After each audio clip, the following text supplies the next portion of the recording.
Zakwan ni. Moderator. Moderator pun hilang. Tadi ada. Sekejap Prof. Tak apa, no problem. Bila online ni dia macam ni lah. Cabaran dia.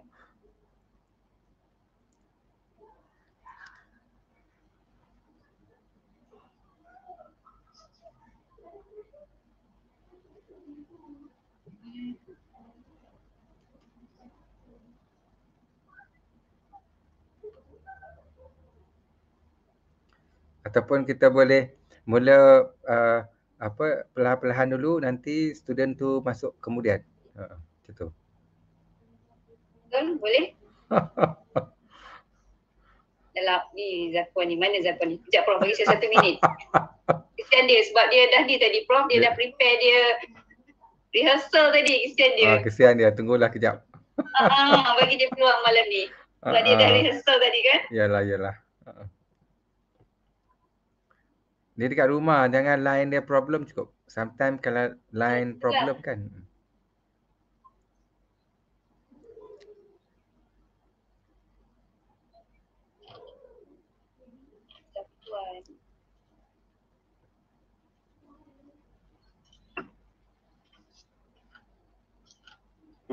Miss, saya dah ada. Okey. Boleh masuk. Zakwan. Ingat dah hilang tadi kan? Sangat. Okay, Zakwan, Miss serahkan program pada malam ni pada Zakwan. So, Miss harapkan semua berjalan lancar lah. Okay? So, Zakwan, boleh start? Okay. Bismillahirrahmanirrahim. Assalamualaikum warahmatullahi wabarakatuh. Selamat sejahtera dan guten tag. Puan Norsiah binti Berdi, Kaunselor JMI selaku urus setiap program Mental Health MAN 2021. Puan Nur-Mazlah binti Muhammad Nizan, Kaunselor JMI selaku urus setiap program Mental Health MAN 2021. Nabila binti Madisa, Presiden Peer Kaunselor sesi Julai-Disember 2021. Yang dihormati tetamu-tetamu jemputan, Profesor Dr. Muhammad Aziz Shah bin Muhammad Arif, Puan Mabel Pan, Pengarah Urusan ENM Education and Counselling, kaki tangan JMI, rakan-rakan pelajar yang dikasihi tuan-tuan dan puan-puan sekalian.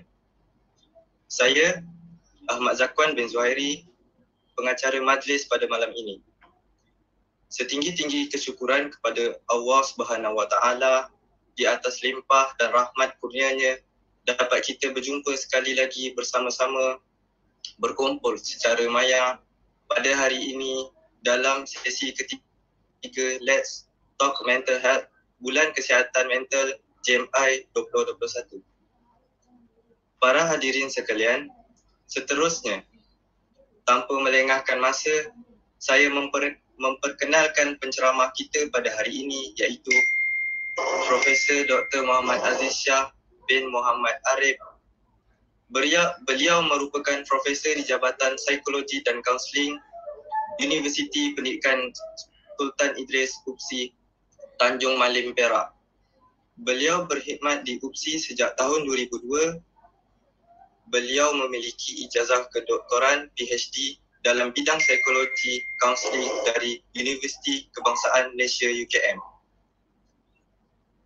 Beliau merupakan kaunselor berdaftar dan perakuan amalan 155/101 Keahlian Persatuan Kaunseling Malaysia Perkama dan Keahlian Persatuan Psikologi Malaysia PSIMA.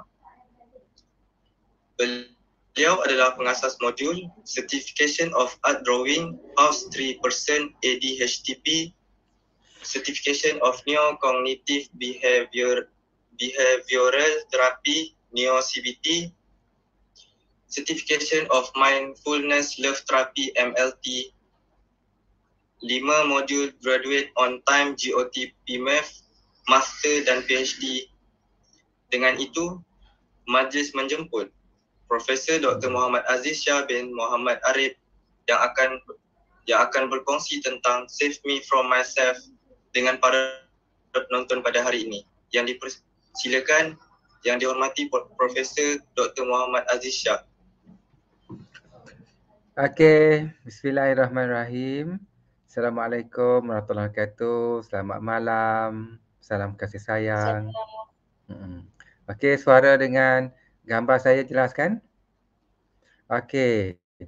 Dan terima kasih kepada yang berbahagia Saudara Zakwan selaku moderator majlis yang sangat ceria pada hari. Terima kasih Zakwan kerana ucapan yang penuh bersemangat dan menceriakan malam saya pada malam ini. Saya sangat hargai. Okey. Dan juga kepada pihak German Malaysia Institute, jutaan terima kasih kerana sudi untuk menjemput saya untuk bicara tajuk yang sangat best, iaitu Save Me From Myself. So kita kena memahami nanti bagaimana kita nak selamatkan kita daripada diri kita sendiri. Ya. Dan juga kepada penonton-penonton yang menonton sama ada melalui live Zoom, ya, FB ataupun YouTube. Okey. Nama saya Muhammad Aziz Shah. Hakiki saya adalah sebagai ahli akademik di Jabatan Psikologi dan Kaunseling Universiti Pendidikan Sultan Idris, dan saya akan berkatakan tentang kesedaran kesihatan mental. Save Me From Myself, tajuk yang sangat menarik. Okey, boleh kita mulakan Zakwan? Boleh Prof. Okey, jadi ada beberapa tips yang telah saya gariskan untuk kita memahami pada malam ni. Ya, jadi yang pertama itu kita kena sebenarnya Save Me From Myself ni dia adalah sebahagian daripada teknik untuk kesihatan mental. Untuk macam self care teknik supaya kita sihat dan sejahtera. Okey, dan sebelum kita masuk ke self care, Save Me From Myself tu, mari kita mengenali apakah itu kesihatan mental. Ya. Okey, kesihatan mental ataupun mental health adalah bagaimana kita sedar perubahan dalam pemikiran kita, perasaan kita dan diri kita sendiri. Bagaimana cara kita interaksi, sama ada kita okey ke tak okey, cedera ke tak cedera dalam emosi kita. Itulah dipanggil mental health ataupun kesihatan mental. Maksudnya kita sedar pemikiran, perasaan dan fisiologi kita. Sama ada okey ke tak okey. Jika tak okey, kita jadikan dia okey. Okey, jelas kan? Okey, kenapa pentingnya kesihatan mental ini? Kerana kesihatan mental ini dia akan mempengaruhi mental illness. Jadi belah tangan kiri saya adalah kesihatan mental, belah kanan adalah mental illness. Jadi apa itu mental illness? Mental illness adalah satu keadaan apabila seseorang itu telah didiagnose oleh doktor psikiatris, clinical counselling ataupun clinical psychologist, telah mengalami masalah kesihatan mental berdasarkan simptom-simptom dan tempoh masa tertentu yang dialami oleh seseorang. Seperti depression, anxiety, PTSD, OCD, skizofrenia, dia telah didiagnose mengalami masalah kesihatan mental itu. Maka itu dia panggil mental illness. Jadi mental illness sangat sakit lah, ya. So perumpamaannya kalau kita patah tangan, ya, jadi tangan kita berbalut, bersimen. Jadi orang semua nampak. Orang berkata kesian kat kita, patah tangan, hati-hati supaya tak sakit lagi. Itu kalau sakit fizikal. Tapi masalahnya, jika sakit melibatkan mental ataupun kesihatan mental ni orang tak nampak. Sedih yang tak amat sangat, marah yang tak amat sangat, tak boleh mengawal perasaan kehampaan, keputusasaan. Lalu dia rasa macam nak menjerit, resah gelisah, takut, bimbang, keterlaluan. Siapa ada perasaan macam tu? Itu adalah antara simptom-simptom kesihatan mental yang sangat sakit jika siapa alami dan orang lain tak boleh nampak. Tetapi bila lama kelamaan, simptom ni akan terlihat juga dalam percakapan, dalam perbuatan, dalam fisiologi dia. So contohnya macam depression. Depression ni adalah satu perasaan kesedihan melampau ataupun dipanggil blue mood ataupun dipanggil keputusasaan untuk hidup. Ya. Lalu dia pun hilang minat kepada benda-benda yang dia minat, dia mula menyendiri dan awalnya mungkin tak nampak tapi akhirnya ciri-ciri simptom depression ni akan dapat terlihat juga kepada orang yang mengalami tu. Bila dia sering rasa menyendiri, tak nak bercakap dengan orang, cepat menangis, sensitif dan mula self-harm ya, dan sebagainya. Okey, jelas? Okey, jadi kita telah memahami tentang kesihatan mental, bahawa kesihatan mental adalah kita memahami perubahan pemikiran, perasaan dan fisiologi kita, apa yang berlaku, sedap, okey ke tak okey untuk mengelakkan masalah mental illness. Mental illness adalah masalah kesihatan mental yang telah didiagnos oleh psikiatris dan sebagainya, dia mengalami masalah. Okey, jelas kan? Jadi maksudnya untuk mengelakkan masalah kesihatan mental, penyakit kesihatan mental, kita kena menjaga kesihatan mental. Ataupun kita kena meningkatkan kesedaran kesihatan mental. Dan sekali hari ini saya sangat bersyukurlah ya. Bukan saya seorang lah, ramai lagi kawan-kawan saya dalam Facebook, dalam Instagram, dalam Twitter, ramai orang memperkatakan tentang kesedaran kesihatan mental. Ini penting supaya setiap orang sedar bahawa tentang pemikiran perasaan dia supaya dia jaga agar tak dapat masalah kesihatan mental. Okey? Okey, untuk memahami ini dengan lebih baik, mari kita memahami dua jenis masalah kesihatan mental dulu. Okey, boleh kan? Okey. Masalah kesihatan mental ataupun penyakit mental yang pertama yang paling banyak dialami oleh ramai orang, bukan saja di Malaysia, dekat dunia ni. Ya, dipanggil depression. Depression adalah masalah blue mood ataupun keputusasaan untuk hidup. Jadi depression ini banyak berlaku kepada orang yang rasa hidup dia susah, hidup dia banyak halangan, banyak ujian dan banyak benda yang dia nak, diinginkan tak tercapai ataupun banyak cemuhan, hinaan berlaku dalam hidup dia. Jadi lama-lama hidup dia rasa putus asa. Ya, putus asa dan rasa tak berguna. Dan bila putus asa, rasa tak berguna, maka akhirnya dia akan pergi ke level 1 depression. Ikut IKBD dia ada 3 level dalam depression tu. Okey, yang pertama ialah rasa putus asa. Maka keluarlah perkataan daripada mulut dia seperti saya tak berguna, semua orang tak sayang saya tidak ada masa hadapan, apa yang saya buat semuanya tak berjaya, saya seorang yang teruk. Siapa yang selalu cakap perkataan-perkataan begini angkat tangan? Ini adalah simptom pertama depression, iaitu rasa keputusasaan untuk hidup. Sebab dan bila dia bercakap terus kata-kata negatif tadi dan dia rasa tak dihargai dan dia rasa dia teruk, maka kata-kata negatif tu masuk dalam mind dia, masuk dalam subconscious mind dia, masuk dalam urat saraf sendi dia, maka orang depression tu dia akan mula pergi kepada fisiologi dia. Itu dia rasa letih, penat dan orang depression ni dia banyak tidur. Dia tidur je kerja dia. Pagi, petang pun tidur. Sebab kita tanya kenapa tidur, dia rasa dia letih. Walaupun tak buat kerja berat, dia rasa letih. Dan kita kena kedar, letih itu bukan datang daripada kerja berat tu, fizikal tu. Letih itu datang daripada berfikir yang tak selesai-selesai masalah, berfikir benda-benda yang tak habis-habis, berfikir lagi kusut, ketakutan melampau, kesedihan, itu menyebabkan dia letih. Lalu dia pun menyendiri, tak campur dengan orang. Dan jika tak dirawat dan tak dibantu dan dia tak dapatkan rawatan, kaunselor sebagainya, maka orang depression ni boleh pergi ke level 2 depression. Level 2 depression ialah dia mula ada idea-idea nak bunuh diri. Idea-idea nak mati. Ingat level 1 depression rasa putus asa nak hidup. Level 2 ialah idea nak mati. Maka keluarlah daripada mulut dia perkataan, saya rasa mati lebih baik daripada hidup. Saya tak nak hidup lagi. saya tak tertahan dengan perasaan kesakitan, kesedihan ini. Bila mati saya dapat lupakan semuanya.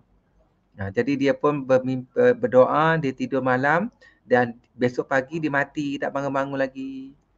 Hidup ini asyik menyusahkan orang lain. Jika saya mati, semua orang suka sebab saya tak lagi menyusahkan orang lain. Kesakitan, kesengsaraan ini hanya akan berakhir dengan mati saja. Maka dia menginginkan mati. Siapa selalu cakap perkataan tu angkat tangan?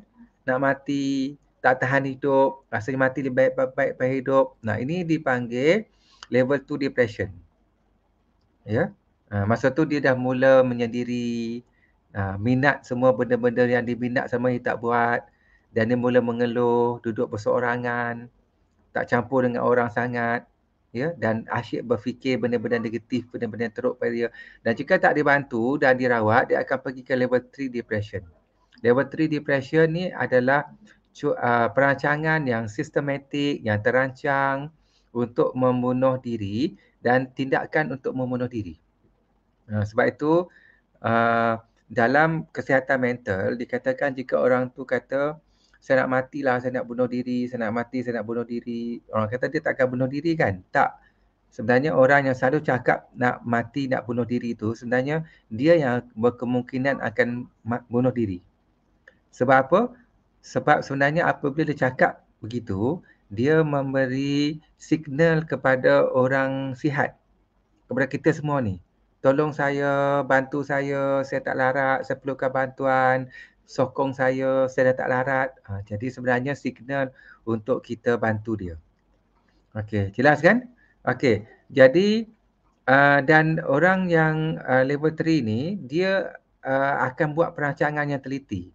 Contohnya dia dah letak tarikh bila dia akan mati, dia dah beli barang-barang peralatan untuk bunuh diri, tali dia simpan dalam laci dia, beli pisau ataupun beli kandungan racun, dan dia tetapkan diary dia. Contohnya pada 30 hari bulan, pukul 1 pagi dia akan gantung diri dia sendiri, dia akan kunci pintu, kan, dia buat wasiat, ya.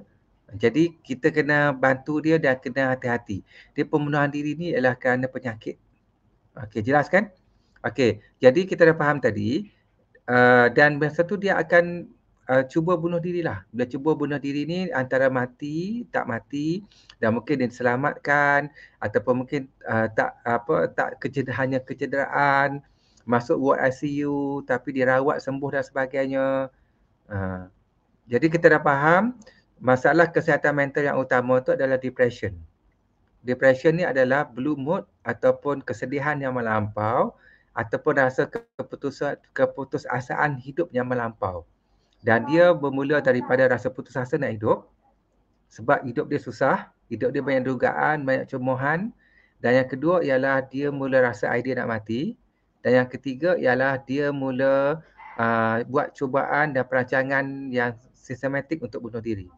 Tapi untuk perancangan yang sistematik tindakan membunuh diri ni, dalam teori, dia hanya berlaku apabila individu itu melepasi satu level, iaitu level bersedia dengan kesakitan mati bunuh diri itu. Maksudnya, dia dah tak takut lagi mati bunuh diri itu. Macam orang terjun bangunan tu, dia fikir, sakitnya terjun bangunan, mati jatuh tempas, macam mana tu, minum racun sakitnya, dia takut. Tapi orang yang depression, yang cuba bunuh diri ni, dia dah melepasi tahap ketakutan kepada kesakitan bunuh diri tu. Okey, jelas kan? Okey, tapi walaupun kita memahami teori ni, saya ingin ingatkan pada semua pelajar, pada semua penonton, kita tidak boleh stigma ataupun prejudis kepada orang yang sakit mental ni. Sebab dia datang self harm, dia nak bunuh diri dia, nak cederakan diri dia. Dia tak datang sentiasa setiap masa dalam kehidupan dia. Dia biasanya datang 1-2 ketika saja bila datang trigger tu. Bila datang waktu trigger tu. Okey, sebab itu ataupun mood swing tu, dia rasa dia teruk, dia rasa dia sangat sedih, dia rasa dia tak berguna. Masa tu dia mula self harm, dia mula dengar suara, nampak darah, nampak pisau, nampak dia tergantung, dia menjerit, dia naik bangunan. Lepas tu lepas tu mungkin berlaku 5 minit, mungkin berlaku 10 minit, mungkin berlaku 2 jam, 3 jam, sehari, 2 hari, ya, seminggu, tapi kalau tu dah lama lah kalau berlaku begitu.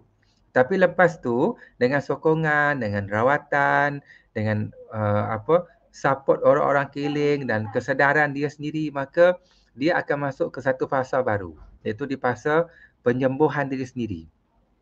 Di mana dia sendiri akan mula keluar daripada sifat depression tu dan dia mula tenangkan diri dia mula stabilkan diri dia sendiri, dan lepas tu orang yang ada simptom ni dia akan sihat macam biasa. Dia boleh makan, dia boleh minum, dia boleh berkawan, dia boleh bercinta, dia boleh belajar, dia boleh study, dia boleh make exam, okey. Dia hanya datang perasaan tu biasanya waktu mood swing tu saja. Okay, jelas kan? Okey, sebab itu kita tidak boleh prejudis pada orang begini dan tidak boleh stigma. Tapi kita kena bantu dia untuk dia sembuh. Ya, okey. Jelaskan semua? Okey, jadi macam mana seseorang tu dapat depression? Ada banyak sebab seorang tu dapat depression, tapi semua tu adalah bermula daripada diri sendiri. Iaitu dalam kajian saya, banyak depression berlaku kerana penyesalan kepada perkara lepas. Siapa yang banyak menyesal perkara lepas, angkat tangan. Siapa yang rasa dulu-dulu dia tak berguna, dulu-dulu dia banyak dibuli, cemuhan dan sebagainya. Jadi banyak menyesal perkara lepas, dia akan menyebabkan kemurungan ataupun depression. Sebab tu kita tidak boleh banyak menyesal dengan perkara lepas. Perkara lepas kita kena lepaskan, kita kena redha, kita kena lepaskan. Ya. Dan jika dia masuk dalam memori kita, benda-benda negatif tu, maka dia akan menyebabkan kita dapat penyesalan. Dan penyesalan yang tak amat sangat akan rasa diri tak berguna, rasa diri gagal dan akhirnya akan dapat depression. Okey, jelas kan? Okey. Dan satu lagi, masalah kesihatan mental yang agak banyak juga dihadapi oleh ramai orang adalah anxiety. Depression dengan anxiety ni dikatakan sometimes tu dia berkembar. Tapi depression boleh duduk berasingan, anxiety boleh duduk berasingan. Tapi kena hati-hati sebab dia agak berkembar sikit. Sebab tu kalau orang anxiety yang terlalu lama, bertahun-tahun, dia dalam keadaan ketakutan, kebimbangan, dada berdebar, tangan shaking, mula dia menyesal, dia rasa diri dia teruk, diri dia tak berguna, lepas tu dia boleh dapat depression. Ya. Sebab tu dia kena rawat awal. Sebab tu sama juga dengan orang depression, dia akan ada depression saja. Tapi kalau lepas tu dia takut lagi, nanti dia kena depression macam mana, nanti datang mood swing macam mana, nanti orang tak dapat terima dia macam mana. Kalau berterusan dia takut tentang keadaan diri dia sendiri, ketakutan tu akan menimbulkan anxiety pula. Nanti dia akan dapat anxiety. Tapi sebab tu kita selalu nasihatkan kepada orang depression, sembuh dan rawat depression saja, jangan ada apa-apa ciri-ciri lain. Dan begitu juga kita nasihat pada orang anxiety, sembuh dan rawat anxiety saja, tanpa perlu untuk ada depression dan sebagainya. Okey, jelas kan? Okey, mari kita memahami macam mana orang dapat anxiety pula. Okey, kita kena ingat anxiety muncul kerana ketakutan, kebimbangan, ataupun anxiety sendiri adalah kebimbangan. Jadi maksudnya, siapa yang selalu rasa takut, bimbang, cemas, angkat tangan. Itu simptom kepada anxiety. Ingat tadi saya sebut, menyesal banyak perkara lepas, dia akan menyebabkan depression. Takut kepada masa akan datang, dia akan menyebabkan anxiety. Contohnya, kalau waktu kecil awak suka ditakut-takutkan dengan hantu berlebihan, ataupun awak menangani masalah dibuli, ataupun ayah awak garang, suka tengking-tengking awak, suka pukul-pukul awak, dan ketakutan tu konsisten, hari-hari takut, dan menyebabkan pemikiran awak takut. Lepas tu awak fikir, risau, bimbang jumpa dengan orang tu. Lepas tu jantung awak pun berdebar-debar, tangan shaking, berpeluh. Jadi ketakutan tu konsisten dan lama-lama dia akan membentuk satu penyakit yang disebut anxiety. Anxiety berpunca daripada ketakutan. Sebab tu jangan bimbang apa-apa tentang masa hadapan, santai, relax, tenang dan nikmati kehidupan, ya. Contohnya dulu saya ada satu klien, dia perempuan, ya. Semasa umur 19 tahun tu dia ada penyakit anxiety yang teruk dan dia ada panic attack juga. So bila check balik kenapa berlaku begitu, dia kata masa dia form 1, form 2, form 3 tu mak ayah dia garang. Suka marah dia, pastikan dia bersih rumah. Jadi bila dia kata masa dia tingkatan 1 tu, bila mak dia balik je rumah, yang pertama mak dia akan lap kaki mak dia kat lantai. Lepas tu mak dia menjerit, ada pasir, kenapa tak sapu? Dia pun sapu sampah, lepas tu pergi kat sinki. Kenapa tak basuh pinggan, kenapa tak buat ini? Jadi dia kata kat saya, masa form 1, form 2 tu, bila dia balik sekolah, dia berlari balik sekolah. Sebab apa dia berlari? Sebab dia nak kemas rumah dia, nak sapu sampah, nak cuci sinki, nak betulkan semua sebagainya supaya mak dia tak bising bila balik. Tapi walaupun dia buat macam mana kemas pun, tapi akhirnya mak dia bising juga. Jadi dia takut, dia duduk dalam bilik takut. Lepas tu mak dia menjerit, kenapa duduk dalam bilik? Keluar, dia keluar takut. Jadi ketakutan tu menyebabkan seseorang itu dapat anxiety. Sama juga budak-budak universiti yang saya jumpa yang masa sekolah tu dia sangat banyak body shaming. Siapa yang suka kena body shaming? Angkat tangan. Contoh dia kata dia hitam, dia gemuk, kan? Ataupun muka dia tak cantik, ataupun body shaming tentang keturunan dia. Jadi sampai dia nak jumpa orang yang suka body shaming tu dia takut. Kalau boleh tak menjumpa. Tapi dia kena jumpa juga. Bila jumpa orang tu cakap juga benda-benda negatif kat dia. Lalu hati dia sakit, dia bimbang, dia cemas dan bila berterusan maka dia akan dapat anxiety. Okey, jelas Okey, sebab tu dalam hidup ni save me from myself tu selamatkan diri awak sendiri, diri kita daripada ketakutan. Dan save me from myself tu selamatkan diri kita daripada benda-benda lepas yang menyebabkan kita rasa asyik menyesal saja. Dia tak sihat. Sama juga dengan satu perempuan tu, ya. So dia bagi tahu saya dia dah berkahwin tapi dia ada panic attack dengan anxiety. Saya kata macam mana dia boleh kena panic attack anxiety semasa dia sekolah menengah dulu, ya. Mak dia berkahwin dengan ibu tunggal berkahwin dengan satu lelaki. Bapak dia ni dan bapak dia suka intai dia, suka buat sikit ancaman seksual, dia takut kat rumah tu. Sampai masa dia form 4 tu dia pernah lari rumah makcik dia sebab takut dengan bapak tiri dia. Tapi mak tiri dia hantar balik rumah dia. Jadi dia duduk takut, bimbang, risau. Dan benda tu berterusan bertahun-tahun. Sampailah dia habis SPM, dia dapat pergi universiti. Tapi bila masuk universiti, dia rasa lega. Tapi lepas dia lega tu, bila time exam, bila ada konflik dengan kawan-kawan dia, maka memori tu datang balik, tangan dia shaking, dada dia berdebar, maka dia akan dapat simptom anxiety kerana ketakutan. Okey, jelas semua orang? Okey, jadi dua masalah kesihatan mental yang kerap dialami oleh dunia lah, ya, termasuk rakyat Malaysia, iaitu anxiety dan juga depression. Anxiety ialah orang yang suka takut banyak kerana ancaman, risau, bimbang dan sebagainya.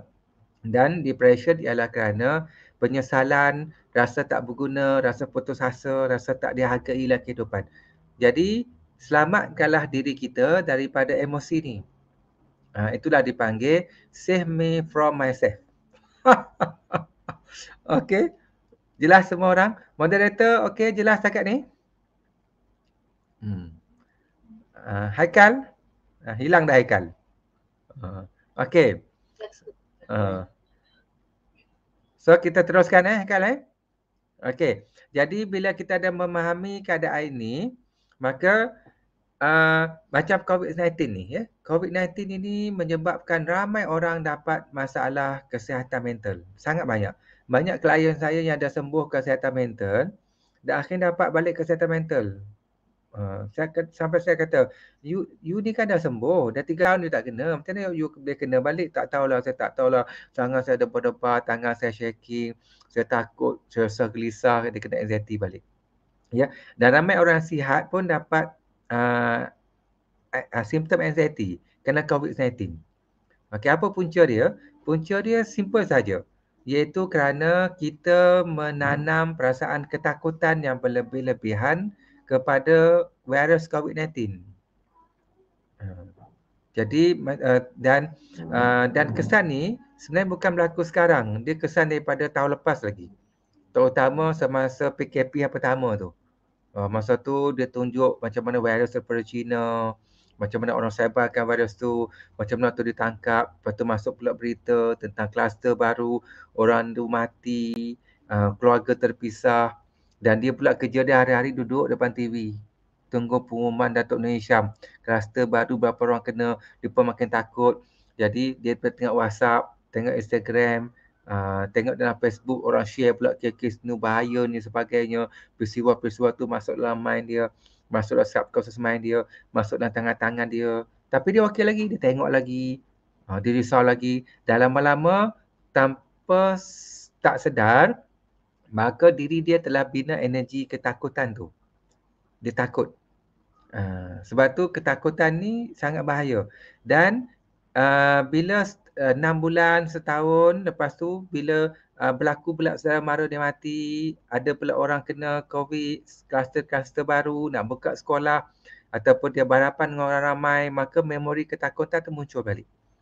Bila muncul, tangan dia pun shaking, dada dia debar-debar, ya, dia rasa resah, gelisah, maka itu adalah simptom anxiety kerana kita selalu terdedah dengan elemen ketakutan melampau kepada COVID-19 sebab kita tak gunakan teknik tapis maklumat.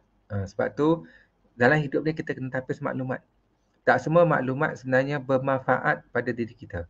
Kita tak boleh biarkan diri kita dikawal oleh maklumat. Tapi kita mesti mengawal maklumat. Okey, mari kita cek diri kita. Siapa yang ada simptom anxiety kerana COVID-19? Dia ada tiga simptom. Okey, yang pertama, siapa yang bila dia duduk-duduk, tiba-tiba dia dengar berita kematian kerana COVID, kluster baru ataupun muncul virus baru ataupun jiran dia kena COVID ataupun suspek, dia dengar saja benda tu, maka dia rasa tangan dia shaking, dada dia debar-debar, dia rasa takut. Siapa ada simptom tu? Ini ada simptom pertama, anxiety kerana COVID. Simptom yang pertama. Tapi simptom ni tak berapa serius lah. Okey, simptom yang kedua ialah ketakutan, ialah apabila dia tengok orang ramai berkumpul dekat kedai, pakai mask ke, tak pakai mask ke, ataupun dia naik kereta, dia tengok orang ramai, dia debar-debar, dia takut dengan orang ramai. Jadi kalau dia naik kereta dengan suami dia, dia kata kat suami dia, abang pergi, saya tak nak, saya takut orang ramai. Takut debar-debar, tak sunuknya duduk orang ramai. Jadi dia ada satu simptom macam social phobia. Dia takut dengan orang ramai sebab dia takut, dia rasa macam orang ramai tu bawa virus, bahaya, tak boleh dekat. Jadi dia lebih suka duduk seorang-seorang, duduk kat bilik, tak bercampur dengan orang ramai ataupun duduk dengan ahli keluarga saja. Kalau jumpa dengan orang ramai, tangan dia shaking, dia berdebar, terutama orang dia tak kenal dan cuba mengelakkan orang ramai. Siapa ada simptom ni angkat tangan? Ini adalah simptom yang kedua, anxiety kerana ketakutan pada COVID-19. Okey, simptom yang ketiga, tapi simptom yang ketiga ni serius sikit. Siapa yang ada simptom yang ketiga ni kena buat rawatan terapis. Ya. Maksudnya simptom yang ketiga ni dia tak terdedah dengan maklumat kematian sebagainya, dan dia tak pergi jumpa siapa-siapa, dia duduk seorang dia je. Contohlah dan tiba-tiba tapi dia tak boleh kawal pemikiran dia. Pemikiran dia fikir sendiri. Oh takutnya COVID-19, macam mana nanti kalau mak dia kena, bapa dia kena, anak dia kena, macam mana kalau dia mati, macam mana kalau keadaan tu berlaku, nanti dia kena pergi ward, nanti tak boleh jumpa anak dia mati macam mana, lepas tu dia fikir kalau anak dia mati macam mana. Jadi dia dengar bunyi guruh pun dia rasa dia nak mati dah. Ya, dia dengar jiran dia tak sihat sikit, dia rasa macam dia yang kena. Jadi maksudnya dia dah mula tak boleh mengawal pemikiran dia untuk ketakutan kepada COVID-19 itu dan mula terjejas dalam pemikiran dan perasaan dan fisiologi dia. Siapa ada ciri ni? Ini adalah simptom yang ketiga. Simptom anxiety kerana ketakutan kepada COVID-19. Okey, jelas kan? Itu saya kata tu tajuk hari ini sangat menarik. Kita kena selamatkan diri kita daripada diri kita sendiri. Save me from myself. Okey. Jadi bila kita faham ni, kenapa seseorang tu ada depression dan anxiety? Sebab dia tak sayangkan diri dia sendiri. Dan dia tak jaga diri dia daripada benda-benda negatif yang boleh merosakkan diri dia sendiri. Maka dia biarkan pemikiran dia stres, tension, banyak fikiran-fikiran negatif, ketakutan, kebimbangan, penyesalan dan sebagainya. Dan dia biarkan perasaan dia pula terganggu dengan pemikiran-pemikiran negatif tu. Akhirnya dia biarkan perasaan dia mempengaruhi fisiologi, tangan pun mengeletar, dada pun berdebar, lepas tu nafas dia pun mula sesak. Ya. Dan dalam anxiety, orang yang nak kena anxiety ni dia tahu bila nak kena anxiety. Dia rasa resah, gelisah, macam nak menjerit, duduk salah, bangun salah. Ya. Lepas tu mula dia punya tangan dia shaking, lepas tu dada dia debar-debar. Ya. Lepas tu dia rasa macam nak menjerit, tak selesa. Lepas tu nafas dia sesak sikit. Bila once nafas sesak tu kita kena be careful. Sebab bila nafas sesak tu dia boleh pergi kepada panic attack. Panic attack ni ialah serangan panik. Bila panik ni dia tak boleh bernafas. Dia lupa bernafas. Maka dia tak boleh bernafas. Dan ada orang kena panic attack 1 minit, ada kena 2 minit, ada kena 5 minit. Tapi kalau kena 2-3 minit tu dah lama dah tu. Tersakit, amat sakit, terseksa, tak amat terseksa. Ya. Sebab tu jangan kenalah. Jagalah kesihatan diri sendiri dan kesihatan orang-orang yang dekat dengan kita yang kita sayang. Okey. Jadi kita telah memahami masalah kesihatan mental, anxiety dan depression. Okey, jadi macam mana cara untuk selamatkan diri kita supaya kita kekal sihat kesihatan mental? Okey, yang pertama sekali ialah kita mesti sayangkan diri kita dan jaga diri kita dan jangan biarkan pemikiran kita banyak penyesalan-penyesalan waktu lepas. Nanti kita tak sihat. Siapa yang bila ingat benda lepas, dia banyak rasa menyesal angkat tangan. Ini tak sihat. Siapa yang bila ingat benda lepas, dia ingat tentang orang pernah buat jahat pada dia, dia dendam dengan orang tu, dia tak sangka orang tu pernah tipu dia, buat jahat pada dia. Lepas tu mula dia rasa geram ataupun dia sedih, air mata dia jatuh. Siapa masih ada pemikiran-pemikiran tu? Itu adalah pemikiran lepas yang negatif yang boleh menyebabkan simptom depression. Sebab tu orang yang sihat, kalau awak sayangkan diri awak kena lepaskan semua benda tu. Kita mungkin ingat orang pernah buat jahat pada kita, diburukkan kita, dimalukan kita.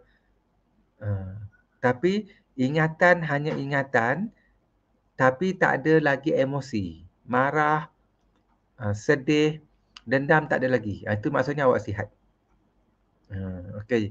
Jadi indikator kita sihat tak dalam kesihatan mental boleh diukur daripada orang yang banyak memori positif dengan orang yang banyak memori negatif. Orang yang banyak memori negatif itu tak apa-apa sihat. Kalau berjumpa dengan konflik baru, krisis baru, dia boleh jadi trigger untuk menyebabkan emosi dia jadi teruk. Sebab itulah kehidupan ni kita kena banyak ada memori-memori yang indah. Okey, jadi soalan ni ialah bagaimana ingin melupakan, melepaskan benda lepas yang negatif? Macam mana ingin melupakan? Okey, jadi kita ada pelbagai teknik, ya. Okey, teknik yang pertama, kita boleh menggunakan teknik penstrukturan kognitif. Penstrukturan kognitif ialah kita tukar balik pandangan kita kepada peristiwa itu. Jadi maksudnya, setiap perkara yang berlaku dalam kehidupan kita itu sebenarnya ada baiknya. Semua perkara, bukan semua perkara buruk. Semua perkara walaupun buruk tapi tetap ada baiknya. Dan selagi kita tak dapat hikmah peristiwa tu, kejadian tu, kita akan terperangkap dalam sudut negatif, maka kita akan sakit. Contohnya dulu-dulu kita pernah difitnah oleh kawan kita bully kita secara cyber sampai kita malu. Lepas tu orang semua jauhkan daripada kita. Lepas tu kita rasa dia jahat, dia tak berguna, dia malukan kita. Lepas tu sampai tangan kita menggeletar. Sebab apa? Sebab kita fikir dia jahat. Kenapa dia buat saya begitu? Dia tak berguna, saya mangsa keadaan, saya victim. Ya. Dan Tuhan tak adil kerana biarkan dia buat begitu dan semua orang jahat. Jadi dia fikir begitu. Okey, jadi sekarang ni kita kena buat satu pemikiran baru. Dapatkan hikmah. Apa hikmah dia? Contohnya, walaupun dulu saya pernah difitnah, orang buruk-burukkan saya sampai malukan saya, memang saya rasa sedih, saya rasa marah, tapi sebenarnya benda itu tetap ada kebaikannya. Apa kebaikannya? Kebaikannya ialah daripada peristiwa itu saya tahu bagaimana untuk memilih kawan yang betul. Jadi saya tak akan lagi kawan-kawan, melebih-lebih kawan-kawan pada orang-orang yang tak jujur dengan saya. Jadi saya lebih bijak memilih kawan. Yang kedua, dia menjadikan saya lebih bijak untuk mengawal emosi saya supaya saya tak mudah untuk terasa sedih sebab saya pengalaman tu menjadikan saya lebih matang. Ataupun saya akan menjadi seorang yang lebih bersedia untuk masa hadapan. Jadi apa-apa peristiwa akan datang yang berlaku yang negatif, saya dah ada satu pengalaman baru dan saya akan lebih kuat di masa hadapan. Okey, jadi bila kita dapat saja begitu, maka automatik dalam psikologi kita panggil we get a new identity. Identiti baru tentang diri kita. Dan identiti baru itu akan menjadikan kita orang baru yang belajar daripada sesuatu benda yang lepas secara positif dan benda itu menjadikan kita lebih bersedia untuk maju ke masa hadapan dan apa-apa saja masalah lepas ni kita akan dapat tangani dengan baik sebab kita dah ada experience tu. Okey, jelas kan? Sebab itu dalam psikologi kita tak boleh ubah sejarah kita. Kita pernah difitnah ke, kita pernah dicabul ke, kita kena putus tunang ke, ataupun perkara negatif awak pernah diseksa ke, awak pernah dibuli emosi ke, awak pernah dirogol ke, awak tak boleh ubah benda tu. Sebab dia sejarah. Sejarah tak boleh diubah. Tetapi kita boleh mengubah definisi sejarah. Kita boleh mengubah pandangan sejarah tu. Dan pandangan sejarah tu awak kena ubah dengan satu pemikiran baru.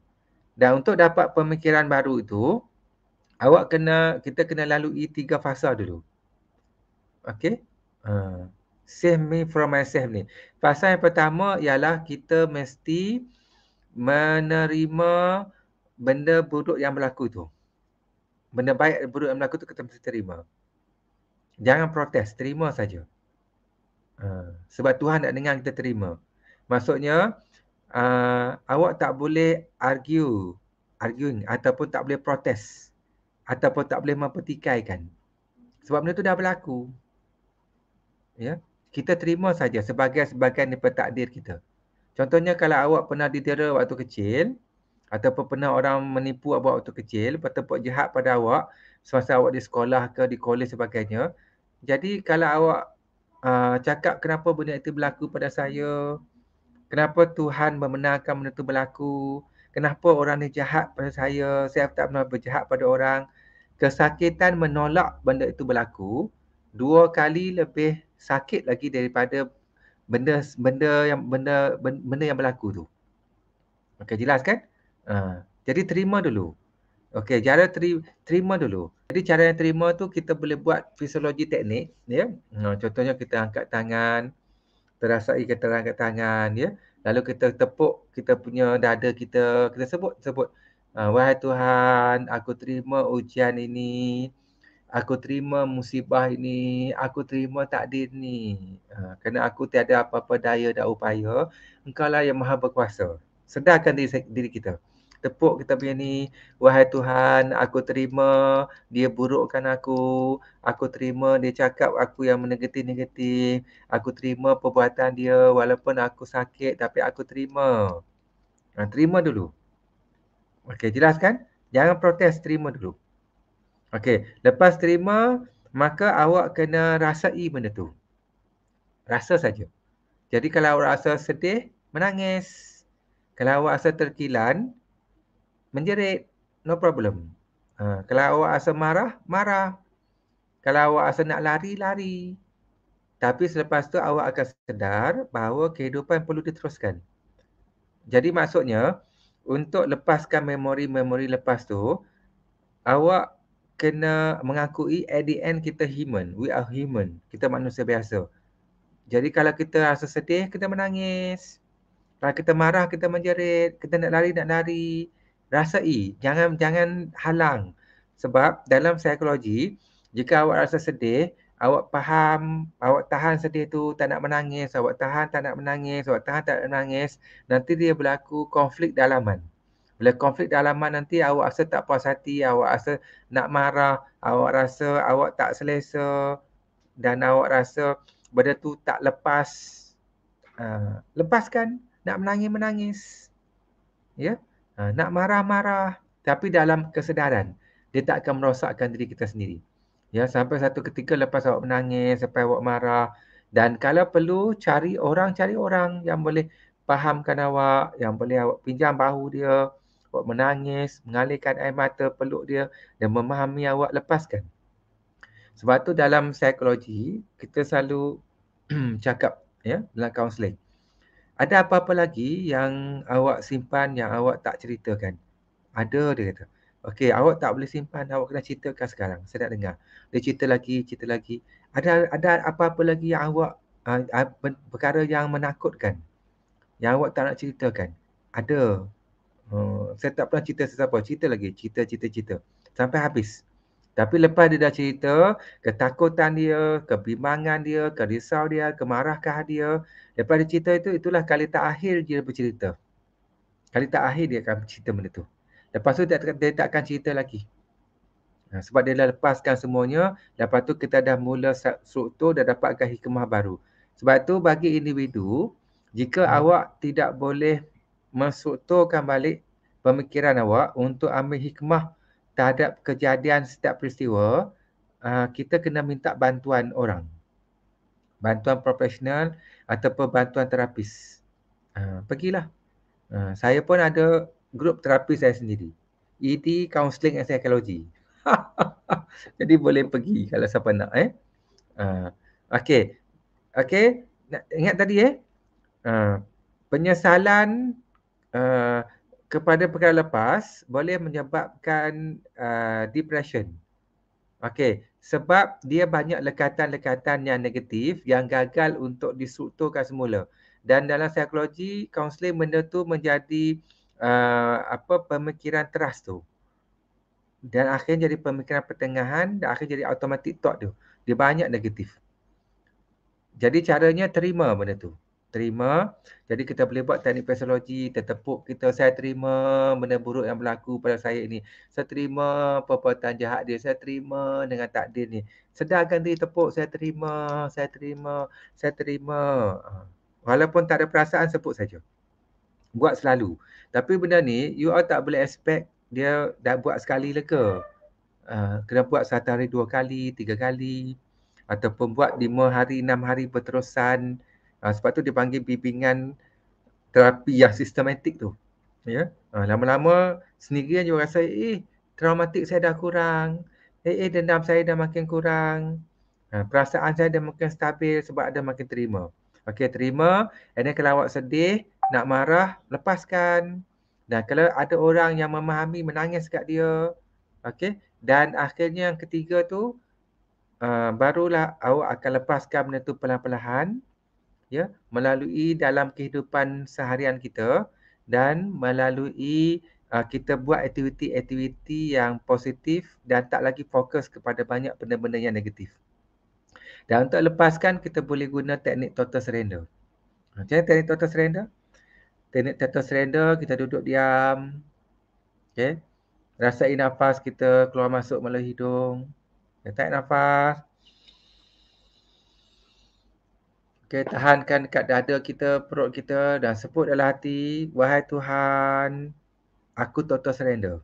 Aku serahkan semua masalah ini, ketakutan ini, kebimbangan ini, semua masalah ini kepada Engkau. Kerana Engkau lah Maha Kasih Sayang, Engkau lah Maha Berkuasa, Engkau lah Maha Mengurus. Aku total surrender, wahai Tuhan. Lepaskan pada mulut perlahan, sebut macam orang bersiul tu, sebutlah hati. Tak ada daya, tak upaya, aku walaupun satu zarah, melainkan daya dan upaya Tuhan. Kepada Tuhan aku datang, kepada Tuhan aku kembalikan segala-galanya. Buat total surrender. Sebab tu macam orang anxiety, depression tu, perasaan tu dia tak boleh buang lagi. Sebab dia melekat kuat. Maksudnya dia tak nak sedih tapi sedih juga. Dia tak nak takut tapi takut juga. Sampai tangan dia mengeletar, sampai terkencing, ya. Sampai mengeletar dada dia ni macam nak meletup. Tapi dia tak mahu perasaan tu. Tapi tak boleh buat apa-apa. Jadi kaedah paling mudah ialah total surrender lah. Cakaplah pada Tuhan, wahai Tuhan. Duduk, tarik nafas. Tahan kat dada, sebut, wahai Tuhan, Engkau yang memberikan rasa takut ini. Engkau lah yang merasakan takut ini. Maka aku menyerahkan balik ketakutan ini kepada Engkau. Daripada Engkau ketakutan ini datang, Engkau yang merasakan, kepada Engkau aku serahkan balik. Aku total surrender, wahai Tuhan, aku tiada daya dan upaya. Lepaskan nafas perlahan. Tiada daya dan upaya aku walaupun satu zarah, melainkan daya dan upaya Tuhan. Kepada Tuhan aku datang, kepada Tuhan aku kembalikan. Serah saja. Dan untuk buat praktis total surrender, tak perlu tunggu masalah besar. Masalah kecil-kecil tu. Ketakutan, kebimbangan, kerisauan, cepat-cepat total surrender kan. Supaya dia tak melekat dalam badan kita. Ya. Contohnya, awak risau satu benda, ataupun awak takutkan satu benda. Duduk, tarik nafas. Wahai Tuhan, aku serahkan masalah ini kepada Engkau. Kerana Engkau lah Maha Berkuasa, Maha Kasih Sayang, Maha Mengurus. Aku total surrender, aku serahkan. Lepaskan nafas perlahan. Tiada daya dan upaya aku walaupun satu zarah, melainkan daya dan upaya Engkau, ya Allah. Daripada Engkau segala-galanya datang, kepada Engkau kembalikan segala-galanya. Sebab dalam psikologi ketuhanan, apabila kita meyakini ada satu kuasa yang sangat agung, kuasa yang sangat mulia, kuasa yang kita semua tertakluk kepada dia, kita tunduk kepada kekuasaan yang maha agung tu. Dan bila kita berserahkan kepada kekuasaan tu, maka nanti kita selega, kita selapang, kita rasa macam dalam bayi dalam perut baby, macam baby dalam perut ibu tu. Macam baby dalam kandungan ibu tu, tenang, nyaman, total surrender. Okey, jelas kan? Itu dan total surrender sangat berkesan bagi orang yang rasa tak berdaya lagi. Tak boleh kawal lagi diri dia. Sebab dia rasai benda tu. Okey, jelas kan? Okey, jadi seterusnya kita telah memahami untuk membuang benda-benda lepas yang mengganggu tu supaya tak ganggu psikologikal kita. Okey, dan kita kena lepaskan. Lepaskan maksudnya jika ada benda-benda yang terpendam menyebabkan awak menyesal, takut, bimbang, benda-benda lepas, dendam, kesumat semua, lepaskan. Kalau tak lepaskan, maka diri kita akan sakit nanti. Sebab dalam hidup ni, dia macam satu episod drama Korea. Siapa pernah tengok drama Korea? Okey. Sekejap ya.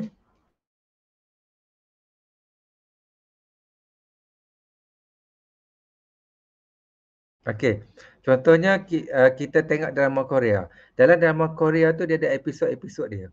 Okey, mula-mula episod dia dia pergi college ya. Lepas tu dia habis pergi college, dia belajar, lepas tu dia jumpa dengan satu boyfriend.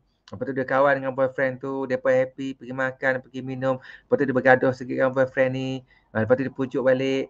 Lepas tu dia pergi melancong, pergi berjalan. Lepas tu datang orang yang ketiga. Orang ketiga ni pun adu domba dia. Lepas tu dia bergaduh. Lepas tu dia pun berpisah dengan boyfriend dia. Boyfriend dia pun tinggalkan dia, pergi kepada kekasih baru.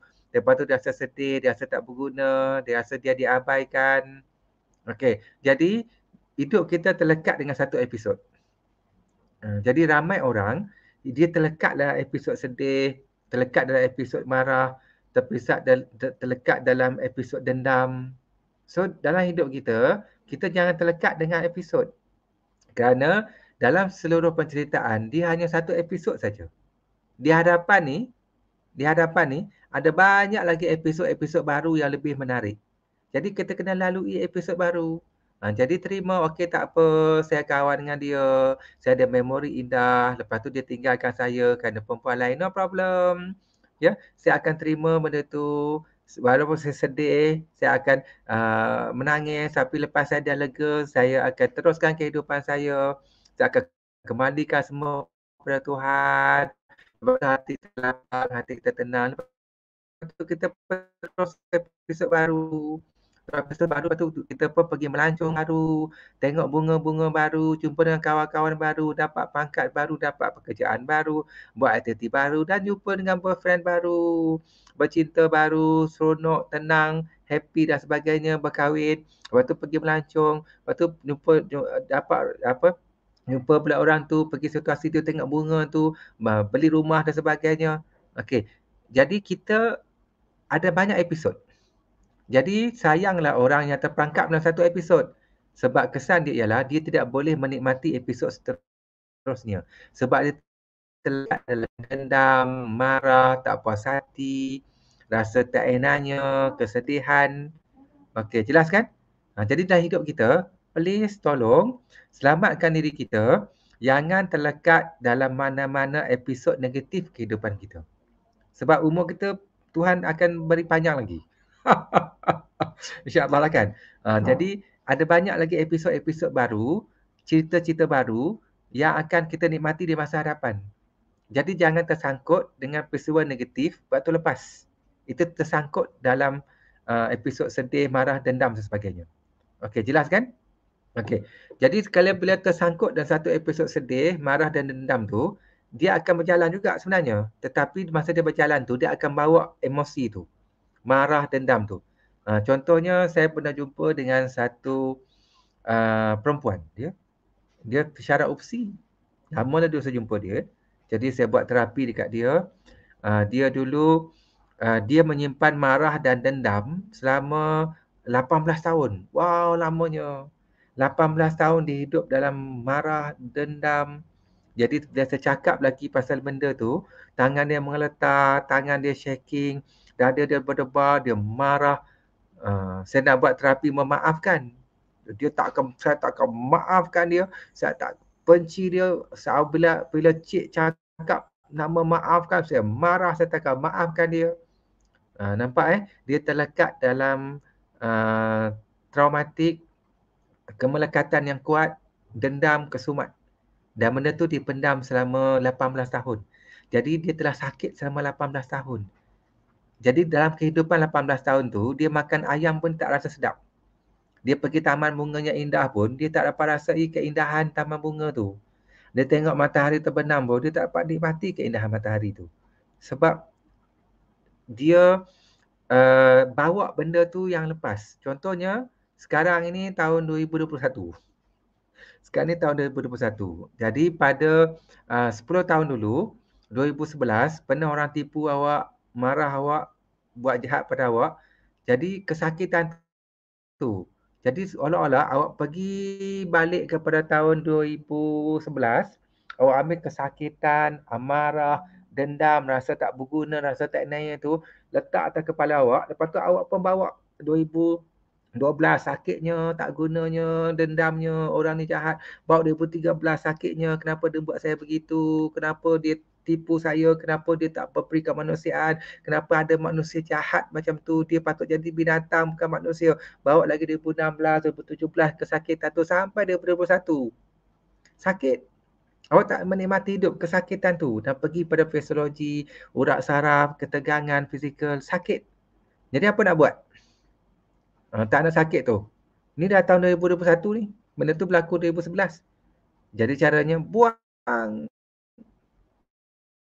campak, lepaskan semua emosi-emosi lepas itu untuk kita kembali rasa lega, tenang, lapang, tersedar dan akhirnya baru kita rasa lega.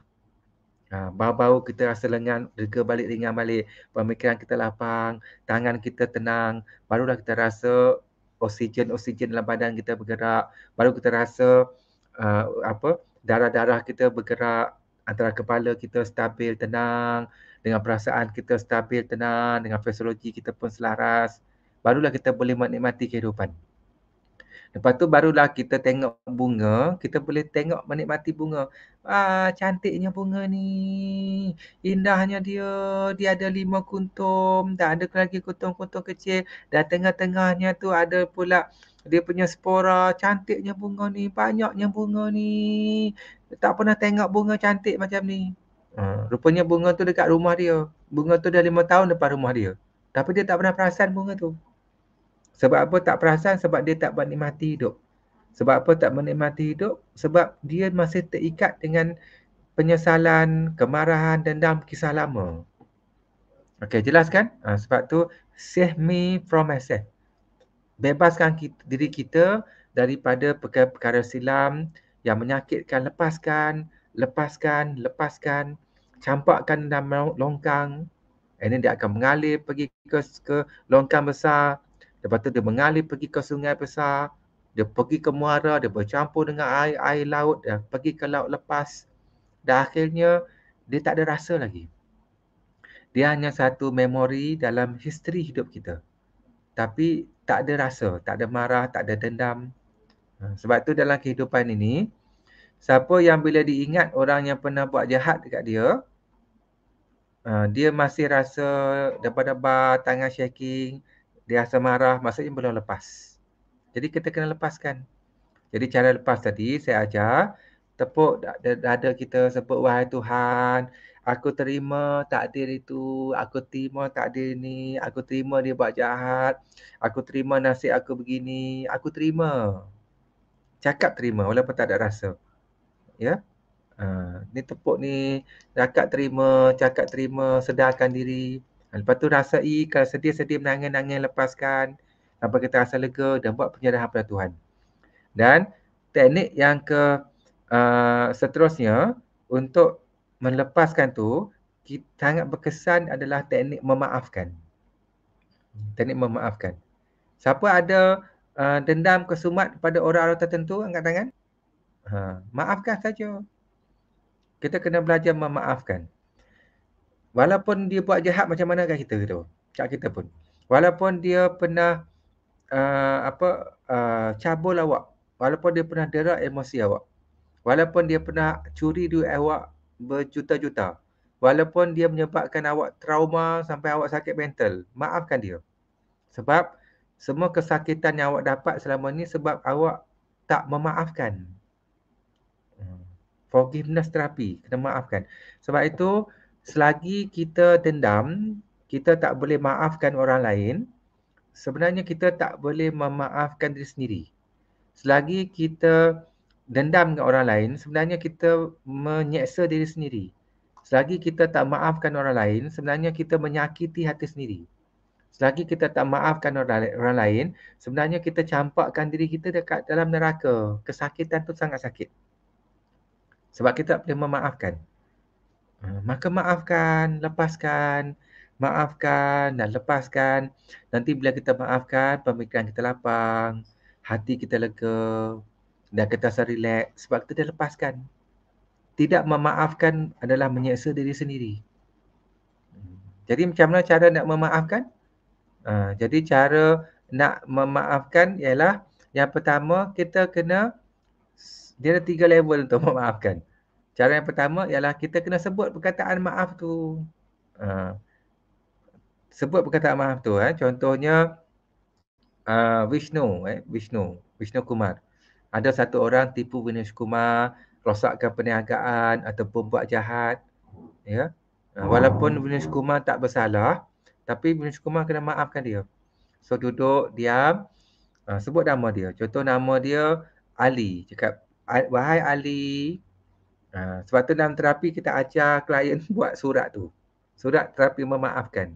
Wahai Ali, walaupun Ali pernah tipu saya, menganiayai saya sampai saya terjejas teruk dalam perniagaan saya, tapi hari ini dan saat ini saya maafkan Ali. Saya tahu itu adalah tindakan yang paling tepat Ali pada waktu itu dan kita berpisah akhirnya itulah benda yang paling tepat bagi kita sendiri. Dan Ali juga ada masalah sendiri, tekanan sendiri, keperluan sendiri. Jadi saya faham apa yang berlaku, saya maafkan Ali.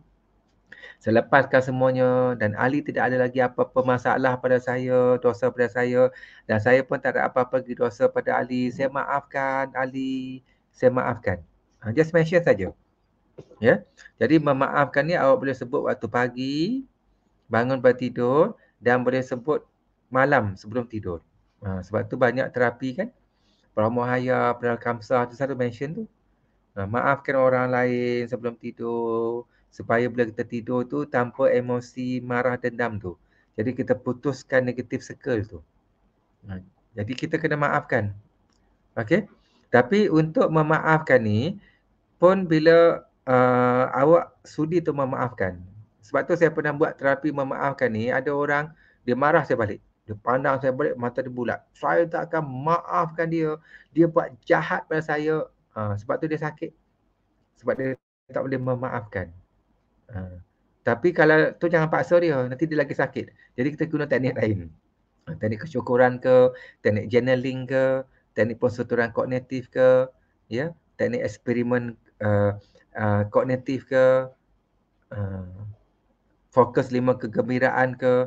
Jadi teknik memaafkan belum sesuai lagi untuk klien macam ni. Tapi kalau ada sesuai, awak cakap memaafkan. Walaupun tak ada rasa, perasaan memaafkan tu tak datang, no problem. Just mention saja. Mention. Sebab tu dulu saya ada satu klien perempuan. Dia berumur sikit. Umur dia dalam 35. Dia bercinta dengan satu lelaki dan nak kahwin dengan lelaki ni.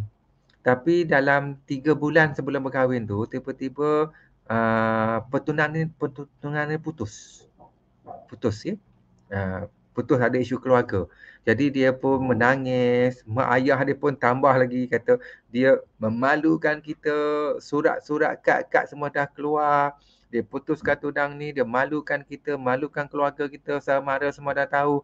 Dia kata dia macam nak berhenti kerja, nak lari, tak malu berhadapan dengan orang pejabat dia. Lepas tu mak ayah dia kata lagi, kita tak akan maafkan dia, kita akan tuntut dia ke akhirat. Dan dia akan dapat balasan dekat akhirat sebab dia buat kita. Awak cakap begitu, awak sakit. Lepaskan. Tak boleh cakap begitu. Itu adalah menyeksa diri sendiri tu. Lepas tu apa berlaku pada klien saya ni, dia mengalami insomnia, tak tidur malam. Lepas bulan 2 bulan tu dia tidur malam. Ya. Lepas tu sebab bila saya terokai, dia ada perasaan dendam, marah, kesal. Kerana orang lelaki tu putuskan tunang dan tinggalkan dia, malukan keluarga dia. Jadi saya buat teknik memaafkan. Dia pun buat, dia cakap, contoh nama lelaki tu Suhaidi. Dia sebut, Abang Suhaidi, walaupun Abang Suhaidi pernah tinggalkan saya, putuskan tunang tanpa sebab dan saya malu, keluarga saya malu, tapi saya tahu itu adalah tindakan Abang Suhaidi yang paling tepat, yang paling baik dan sesuai untuk keadaan kita waktu itu. Dan sekarang ini Abang Suhadi tak ada lagi dosa pada saya pun tak ada dosa pada Abang Suhadi. Saya maafkan semua. Masa dia sebut itu, tak ada apa-apa emosi pun, dia sebut saja. Dan lepas 3 minggu, dia buat tu, dia kata pada saya, insomnia dia hilang. Dia boleh tidur nyenyak. Tangan dia semua fikiran dia lapang. Dan rezeki dia makin murah. That is the power of forgiveness therapy. Ya. Okey. Itu level 1. Memaafkan. Tapi kalau awak mampu, lepas cakap begitu, awak boleh sambung memaafkan level 2. Memaafkan level 2 ialah awak mendoakan dia kebaikan. Jadi boleh sambung lagi. Okey, walaupun Abang Suhaidi telah telah putuskan tunang dan saya malu, tetapi saya maafkan Abang Suhaidi dan saya doakan Abang Suhaidi sihat.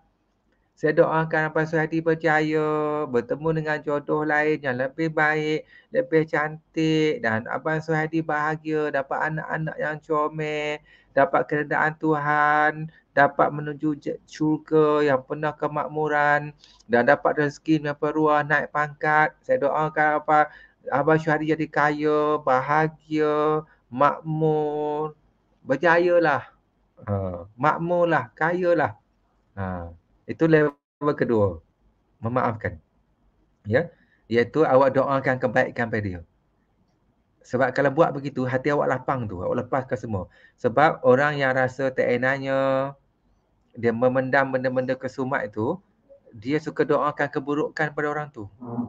Semoga kau rasa apa yang aku rasa, semoga Tuhan balas kepada engkau. Itu tak boleh tu. Ya, itu doa pada diri sendiri tu. Ya.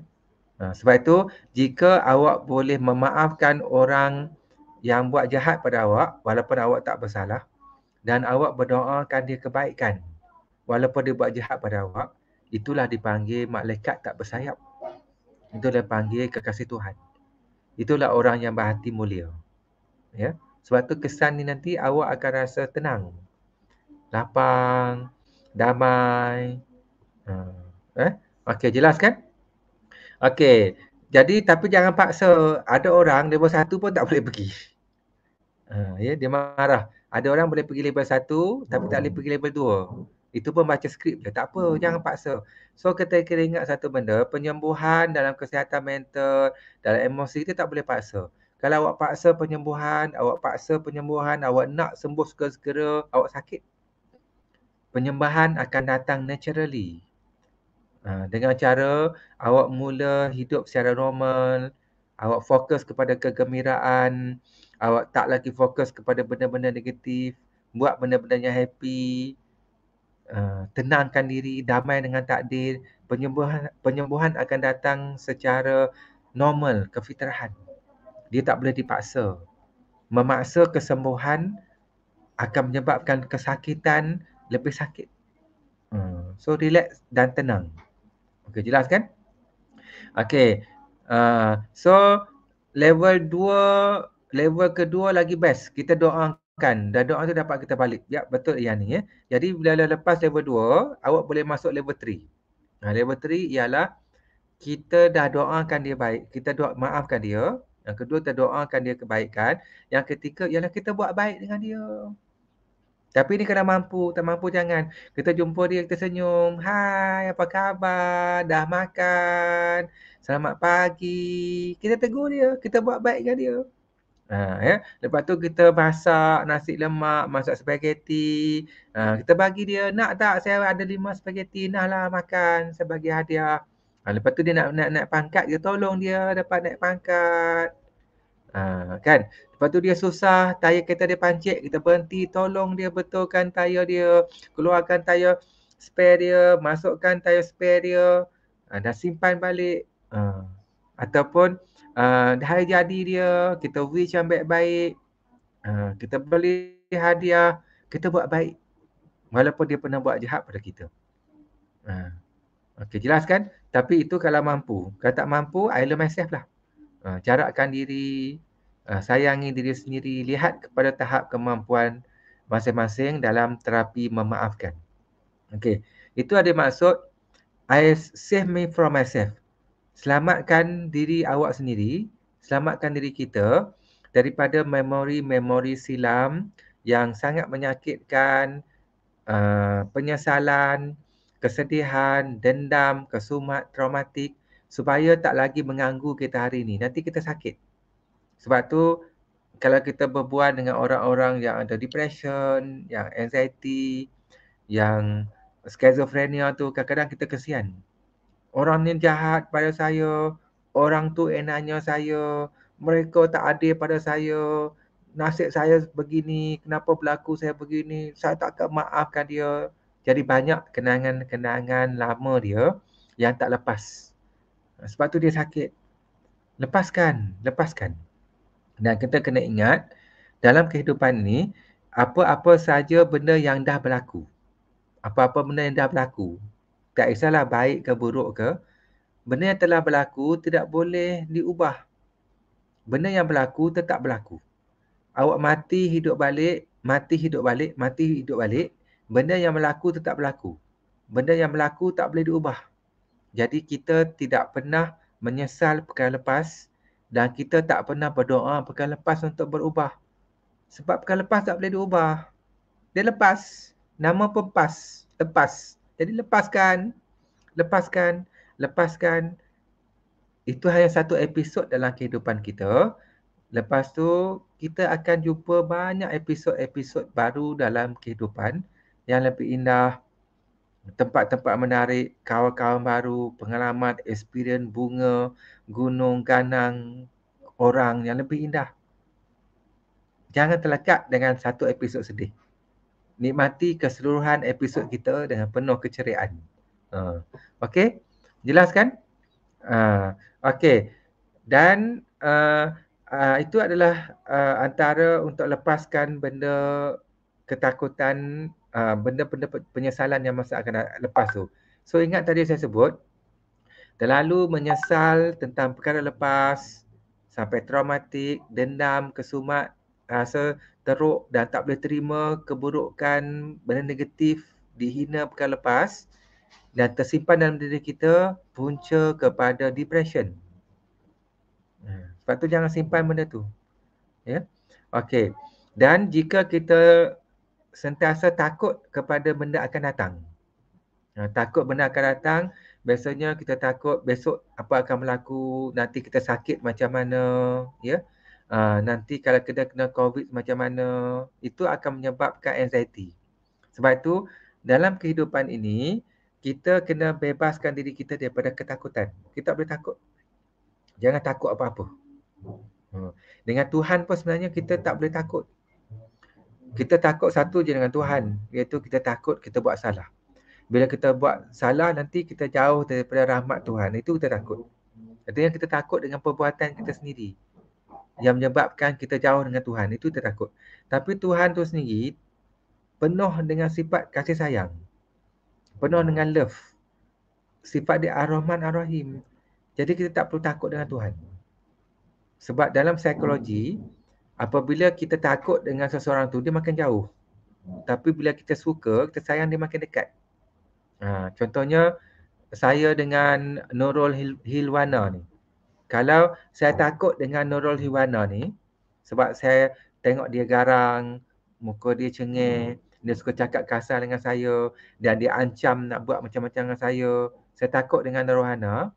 Jadi apa yang akan saya buat, jika Nurhana jalan dekat blok A, ya, maka saya akan jalan dekat blok C. Sebab saya tak nak jumpa dia. Kalau Nurhana jalan ke blok C, saya akan sanggup berpusing ke blok A. Sebab saya tak nak jumpa dia, sebab saya takut. Begitu dengan Tuhan. Tapi kalau saya sayang, saya suka, saya nampak saja kelibat Nurhana jalan ke blok A, saya akan berusaha pergi blok A. Dapat tengok muka dia, say hi, pandang tengok dia senyum pun saya suka dah. Nampak Nurhana jalan blok B, saya akan pusing pergi blok B. Dapat tengok muka dia, say hi pada okey. Itu the power of love. Sebab tu dalam kehidupan ini, kita tak boleh hidup dalam banyak ketakutan. Kita kena hidup dalam perasaan kasih sayang. Okey, jelas kan? Okey. Seterusnya, macam mana nak hidup banyak dalam perasaan menghilangkan ketakutan tu. Sama juga orang yang takut hantu. Siapa takut hantu? Hantu tak ada. Hantu tak wujud. Hantu adalah energi ketakutan. Apabila kita takut ke hantu, kita fikir hantu dan kita takut, maka ketakutan itu akan membina energi ketakutan. Dan energi ketakutan tu akan masuk dalam mind, subconscious mind kita, maka dia akan create image-image ketakutan. Dan image-image ketakutan itulah yang menghantui kita. Jadi hantu itu adalah energi ketakutan yang menghantui kita dengan image-image dan prasangka-prasangka ketakutan yang kita bina sendiri. Sebab tu bila kita takut, dia akan menyebabkan psikologikal kita lemah. Dan ketakutan akan menyebabkan kita rasa tak bebas. Kemudian ketakutan menyebabkan kita rasa dikawal. Dan ketakutan menyebabkan kita rasa tak happy. Sebab tu ketakutan ni energinya sangat negatif lah ya. Sebab itu, sebab apa kita duduk dekat rumah masa COVID-19 tak nak keluar rumah. Kan pakai mask, tak nak rentas sepadan. Sebab apa? Sebab takut. Takut virus, takut polis, takut kena saman. Sebab takut. Jadi ketakutan menyebabkan kita dikawal. Sebab tu sebenarnya cara mengawal seseorang yang paling baik adalah dengan ketakutan. Dengan menakutkan dia. Tapi dia mempunyai energi yang sangat negatif. Sebab tu pemerintah yang diktator, menakut-nakutkan rakyat. Ya, pemerintah zaman-zaman dulu, raja yang zalim, dia menakut-nakutkan rakyat dengan hukuman, dengan contoh-contoh dan sebagainya. Dan agama yang mempunyai ajaran yang salah. Ya, menakut-nakutkan pengikut dia sampai pengikut dia takut. Dan akhirnya bila dia ditakutkan, maka dia dapat dikawal. Sama juga macam kita dikawal waktu COVID ni. Takut sebab ketakutan. Jadi jangan hidup dalam ketakutan. Kita akan dikawal, kita rasa tak bebas dan kita akan tak happy dalam kehidupan kita. Sama jugalah ya. Ini setengah suami lah ya. Dalam menggunakan agama untuk menakut-nakutkan. Tu tak betul tu. Dan sebab tu saya ada satu perempuan, kawan, dia suami yang tak berapa baik lah ya. Suami yang tak berapa baik, dia suka menakut-nakutkan isteri dia. Ya. Dia kata, kalau kamu tak dengar cakap saya, nanti Tuhan tak reda kamu. Kamu tak dengar cakap saya, syurga awak di bawah saya, nanti kamu tak selamat. Apa-apa berlaku nanti saya tak tanggung.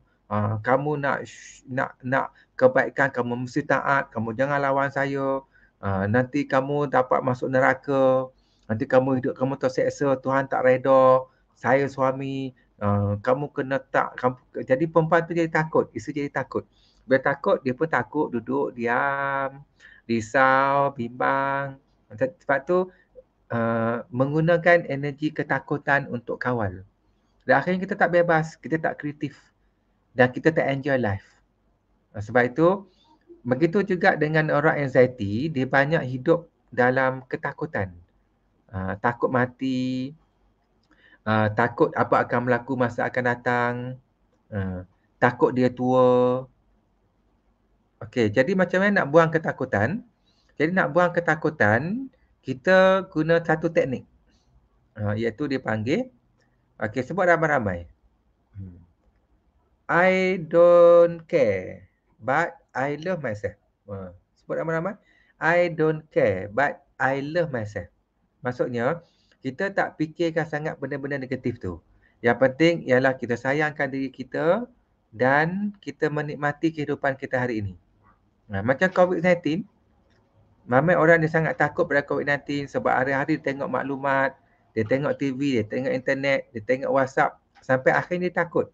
Dan ketakutan tu menguasai dia, tangan dia mengeletar, ya, dada dia berdebar-debar, dan mula sesak nafas. Dia takut dengan orang sebab dia terlalu buka information yang negatif. Jadi teknik dia ialah tapis maklumat. Jadi caranya adalah tapis maklumat. Jadi siapa yang ada banyak ketakutan ini, maka dia kena tapis maklumat. Maksudnya banyak ambil benda-benda yang positif. Kalau benda tu negatif, tutup WhatsApp, tutup Instagram. Kalau orang hantar WhatsApp negatif tu jangan baca, delete. Jangan baca, delete. Hantar gambar orang sakit, orang putus kepala, gambar orang yang menderita, menjerit, ketakutan tu, jangan baca langsung. Sebab dia tak ada kena-mengena dengan kita. Delete. Ya. Sebab sifat manusia ni, ciri manusia ni, dia suka fikir semua benda. Dalam fikiran dia ni. Dia fikir pasal COVID kat Malaysia, dia fikir pasal pemimpin, dia fikir pasal hutang negara, dia fikir pasal Palestin, dia fikir pasal India, dia fikir pasal Indonesia, dia fikir pasal kampung, dia fikir tu. Semua benda nak masuk dalam fikiran nak fikir. Akhirnya, pemikiran tak boleh fikir, pemikiran dia jam. Bila jam dia stres. Bila dia stres dia risau, dia pening, dia migraine. Dia stres dengan pemikiran dia sendiri. Jadi selamatkan diri kita. Fikir hanya benda yang kita sesuai untuk fikir. Yang lain tak boleh fikir. Enjoy life. Buat benda yang kita happy. Macam statistik COVID-19. Kita tak boleh fikir kenapalah statistik masih tinggi. Kenapalah beribu-ribu statistik. Kenapalah ramai lagi orang kena COVID-19 ni sedangkan dah vaksin. Bilalah statistik tak turun. Boleh fikir, tapi fikir saya lalu je buang. Awak tak boleh fikir banyak-banyak. Sebab awak fikir banyak-banyak sampai 20 hari, 30 hari, 40 tahun pun, dia tak boleh ubah apa-apa. Dia tak boleh ubah apa-apa. Jadi yakinlah kita ada kerajaan, kita ada Kementerian Kesihatan, kita ada Menteri Kesihatan, kita ada doktor yang terlatih, nurse yang baik dan dipercayai, sistem perubatan yang baik dan tenaga kerajaan jentera. So pandai-pandailah dia kontrol negara, pandai-pandailah dia buat. Sebab tugas dia. So jangan fikir banyak. Kita fikir keluarga kita, kita fikir kerja kita, kita fikir tugas kita dan kita enjoy kehidupan kita. Ya, jangan terutama fikir sampai tak boleh tidur tu. Sebab itu kalau awak suka sangat fikir-fikir benda negatif tu, ya, fikir pasal Palestin, orang Palestin tu memanglah kita kena fikir tapi sekali lalu saja. Tapi Palestin tu, keliling dia tu ada Mesir, ada Arab Saudi yang kaya raya dengan minyak, raja dia yang sangat mewah dan ada Jordan ada tu. Biarlah orang Arab fikir bangsa dia dan jiran dia lebih dekat kat situ. Kita tolong yang mana mampu sajalah, jangan fikir banyak-banyak. Nanti sampai dada awak debar-debar, tangan awak shaking, awak tak boleh tidur malam, terganggu perhubungan kita dengan orang lain. Fikir sekadarnya saja. Lepas tu, stop, I don't care, I love myself. I don't care, I love myself. Ya? Jadi kita lebih menikmati kehidupan kita. Sebab pemikiran kita tak semak dengan banyak benda yang mengganggu kita. Okey, ingat tadi, untuk menghilangkan, selamatkan diri kita kepada ketakutan tadi, yang pertama tapis maklumat. Jangan biarkan diri kita dikuasai oleh banyak maklumat negatif sampai kita dikawal oleh maklumat itu dan akhirnya kita takut. Okey. Yang kedua, kita guna teknik I don't care but I love myself. Sebab itu, dulu masa saya buat kursus, ada beberapa orang penjawab awam ni, dia kata dia tak terkesan dengan COVID. Dia happy life dengan family dia dan dia menikmati kehidupan dia. Dan dia tak ada simptom anxiety, takut melampau, bimbang, tak ada. Sebab apa dia kata? Sebab dia kata dia ingat kata saya awal-awal dulu. Sebelum awal-awal COVID dia dah cakap dah. I don't care, I love myself. Pakai teknik tu. Jadi dia tak peduli berapa statistik, berapa sakit, berapa tu. Tapi dia ikut SOP. I love myself. Dia keluar rumah, dia pakai sanitizer, dia pakai mask, dia jumpa orang, dia social distance. Lepas tu masuk kereta, dia pakai sanitizer. Lepas tu balik rumah, dia mandi. Lepas tu, I don't care. I love myself. Saya follow SOP. Saya sayang ke diri saya. Yang lain, I don't care. Dia hanya menikmati keluarga dia, anak-anak dia, pekerjaan dia. Dan dia sihat. Berbanding dengan ramai orang lain yang mendapat anxiety yang teruk kesan daripada COVID-19. Ya? Ada satu orang tu perempuan. Dia kata dia dia sejak COVID-19 ni anxiety dia makin menjadi-jadi. Tak tahan dia, rasa nak mati. Dan makin teruk anxiety tu berlaku bila kematian artis Siti Sarah tu. Oh, bila kematian Siti Sarah tu kan orang hebahkan, viral kan. Dia pun baca kisah-kisah ke Instagram, baca kisah tu, baca kisah ni. Ya. Jadi benda tu trigger pada dia rasa sangat sakit, sangat terseksa dan sangat trigger dengan kematian Siti Sarah tu. Sebab tu jangan fikir dia dah selamat dah. Dia dah balik pada Tuhan. Fikir diri awak, tapis maklumat, tapis maklumat, tapis maklumat. I don't care but I love myself. Itu nampak teknik yang simple tapi very important. Sebab satu hari nanti COVID-19 ni akan hilang. Sekarang ni pun dah makin hilang dah. Kita bukan lagi pandemik, kita endemik. Dia akan hilang. Sebab setiap benda ada permulaan, ada akhirnya. Dia akan hilang. Dan dulu-dulu saya dah cakap dalam ceramah saya kan. Saja ulang lah. Saya kata bulan climax kita bulan 9, bulan 10, bulan 11. Lepas tu kita akan reda pandemik ni. Masa tu waktu teruk. Bulan 7, 8 tu teruk. Sebab untuk virus COVID-19 hilang, reda, dia mesti sampai ke kemuncaknya. Bila sampai ke kemuncaknya, climax baru dia akan turun. Dan dia akan terus turun. Jadi kemuncak kita pada bulan 7, 8 tu kan. Masa tu kemuncak. Bulan 10, 11 dia akan hilang dengan sendirinya. Selepas sampai ke kemuncak. Kemuncak tu adalah climax. Lepas climax dia akan turun dan terus hilang. Dan kita dah melepasi kemuncaknya untuk COVID-19. Dan sekarang ini adalah penurunan untuk hilang. Setiap benda ada permulaan dan akhirnya. Jadi, jika awak terlekat dengan anxiety, depression, traumatic, sociophobia, kesan daripada COVID-19, benda tu mungkin tak hilang pada diri awak.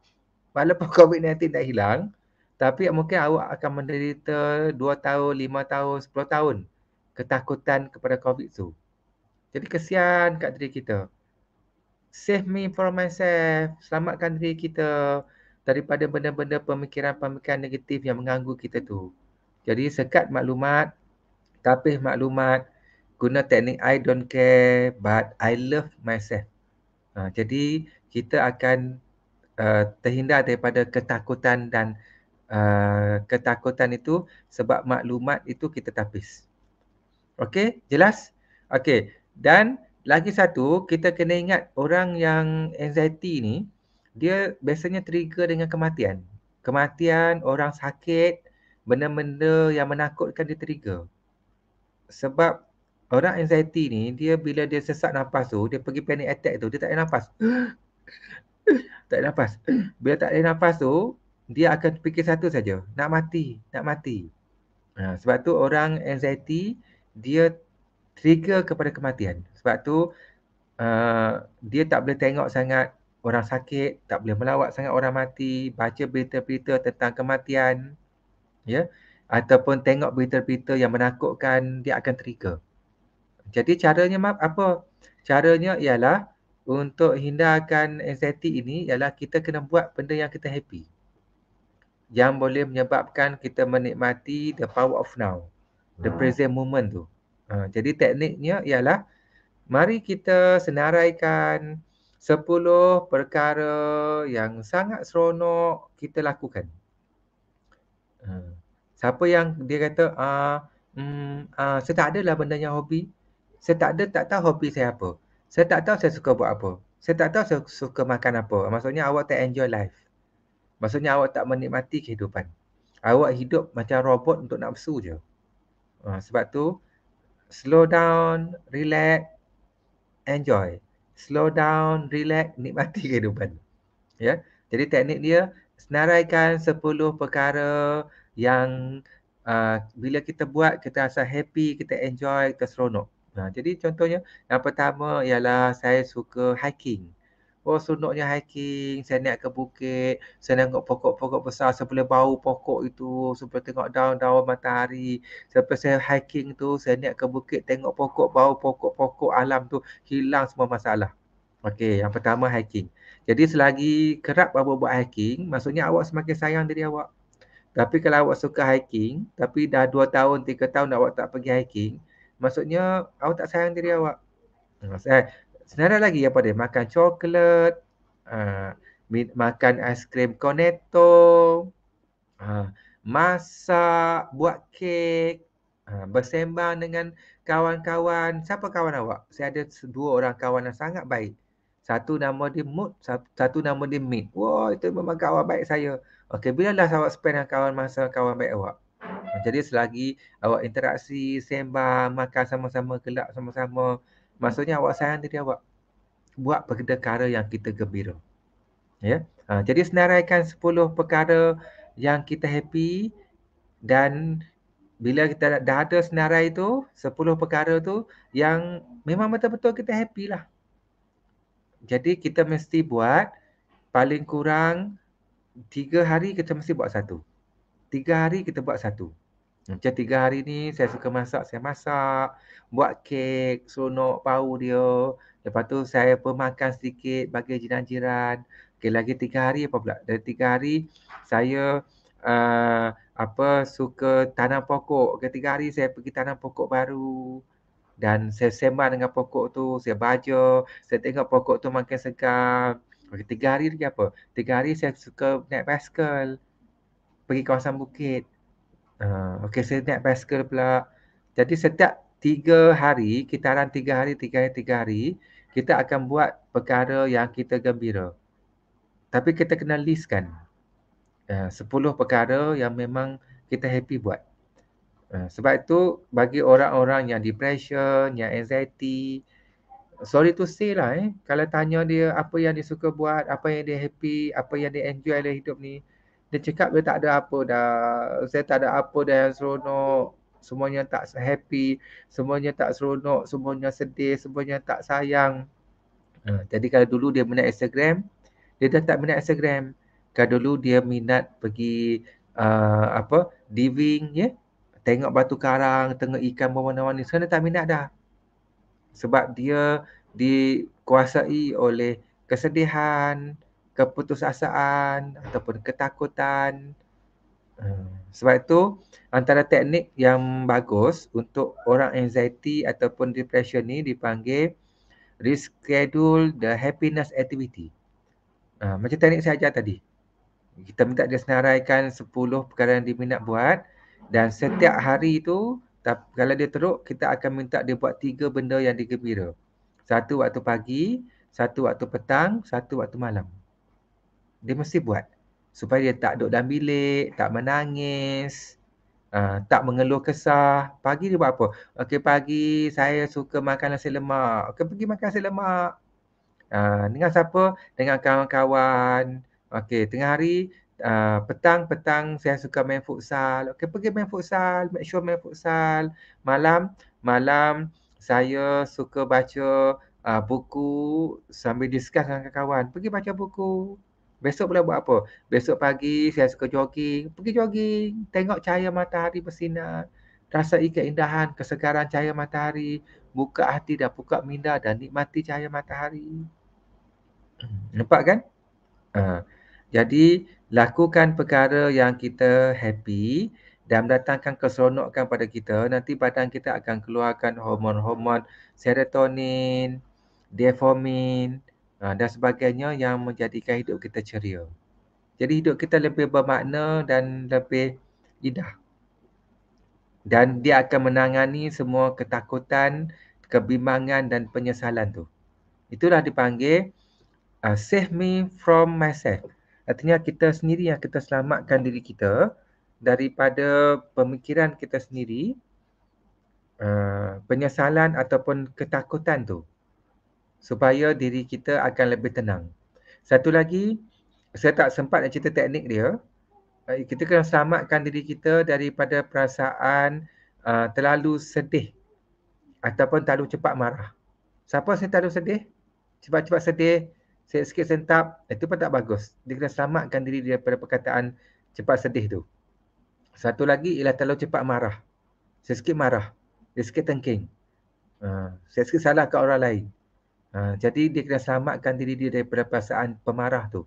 Sebab itu adalah simptom-simptom kesihatan mental tu. Pemarah yang tak dapat dikawal dia boleh jadi BPD, ya, borderline personality disorder, ya. Dan banyak lagi lah simptom-simptom kesihatan mental yang lain. Ada ada banyak simptom marah yang tak dapat dikawal. Okey. Jadi banyak teknik yang kita dah bincangkan. Saya pun tak ingat teknik apa yang tapi rumusannya ialah kita berbuat teknik untuk melepaskan benda yang lepas supaya tak ada penyesalan, dan kita buat teknik untuk menangani masalah ketakutan supaya kita hidup dalam here and now, the power of now, dan kita menikmati kehidupan ini. Dan kita kena sedar satu perkara, di dunia ini ramai orang yang belum sedar lagi, ya, bahawa dunia ini adalah syurga dunia untuk kita nikmati. Dunia ini adalah anugerah Tuhan untuk kita nikmati, iaitu kesyukuran, kenikmatan, berbuat baik, sayangi diri, senyum, ketawa, berhati mulia. Kita kena nikmati kehidupan ni. Sebab tu dalam Al-Quran tu disebut banyak kali tu, ya. Dalam surah Ar-Rahman tu.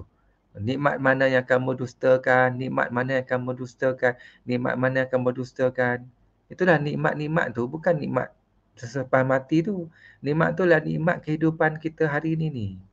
Itulah nikmat kesyukuran, kenikmatan, berbuat baik, menikmati kehidupan dengan penuh kesyukuran. Itulah nikmat sekarang ni yang perlu kita nikmati tu. Syurga tu adalah kesyukuran, rasa kelapangan, rasa keseronokan, rasa kebahagiaan tu dalam kehidupan hari ini. Jadi kalau mak-mak kita, dia kata, mak ni dah cakap dah berbuih dah mulut dia, tapi tak faham-faham lagi. Macam itulah ibarat dia. Nikmat mana yang kamu dustakan, nikmat mana yang kamu dustakan. Kalau mak kita kata dah berbuih dah mak sebut, tapi tak nak faham-faham lagi.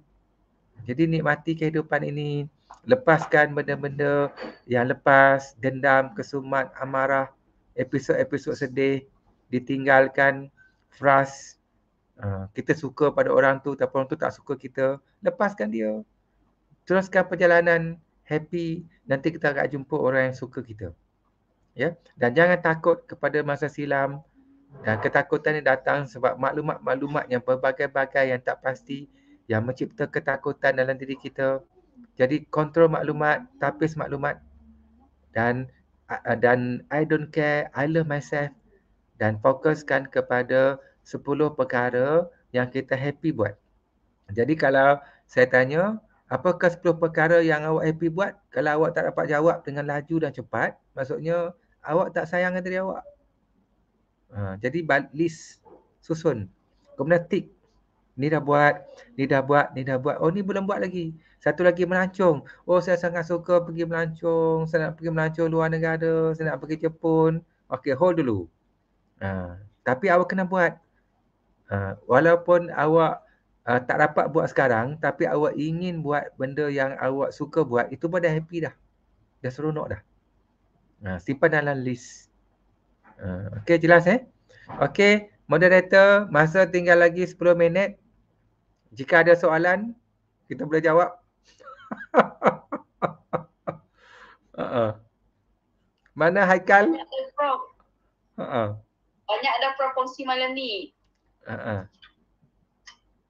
So kalau ada apa-apa persoalan boleh ajukan ataupun tulis dekat chat box tu, kita boleh bacakan untuk Prof.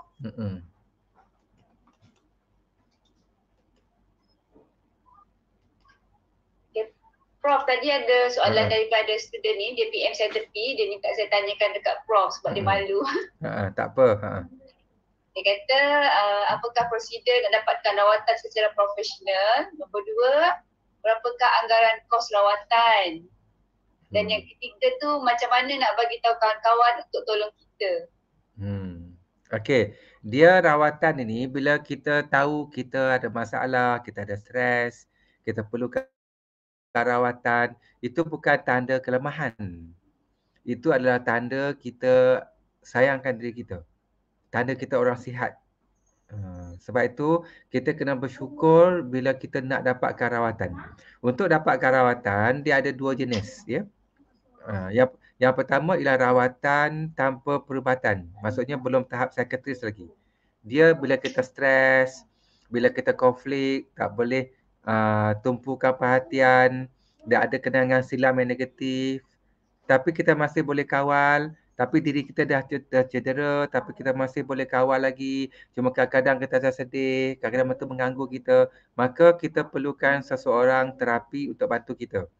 Dan biasanya kaunselor lah, ataupun pembimbing, ataupun ahli akrab, ataupun rakan sebaya, ataupun orang yang dihargai, yang menghargai kita, yang lebih baik jika ada teknik. Macam saya ada ED counselling and psychologist tu. Itu satu session RM75. Tapi untuk berkesan dia kena pergi 4 session. 4 session baru boleh buat satu penilaian.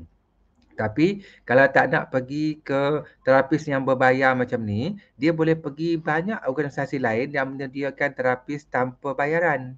Contohnya pergi jumpa kaunselor kat GMI, ataupun telefon talian kasih, buat appointment dengan rakan sebaya, dengan peers untuk buat session.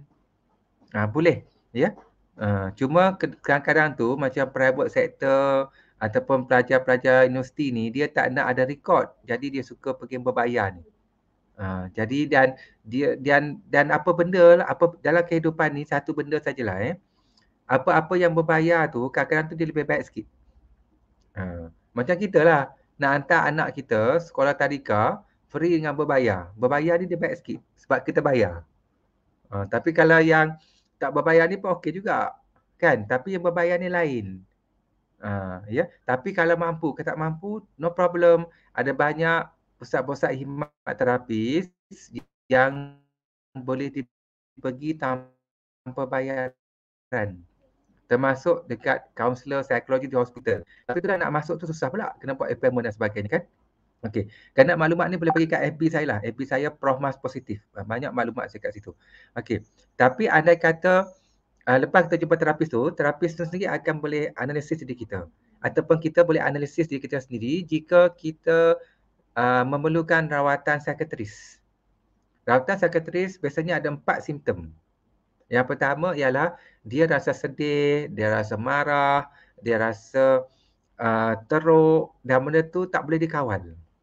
Tak boleh dikawal lagi. Maksudnya sentiasa dia rasa sedih, 2 hari, 3 hari, seminggu pun rasa sedih lagi. Dia tak boleh kawal sedih tu. Ataupun rasa marah, tak tahu tahan marah tu. Maksudnya dia tak boleh kawal lagi emosi, terlalu sedih, terlalu marah, terlalu kecewa tu. Maksudnya benda tu menyebabkan dia rasa terseksa dan dia kena, itu simptom yang pertama dia kena jumpa psikiatris. Yang kedua, bila dia terlalu sedih, terlalu marah, terlalu kecewa tu, dia cederakan diri dia sendiri tanpa dia sedar. Ataupun dekat badan-badan itu, tangan dia ada tanda-tanda pernah mencederakan diri.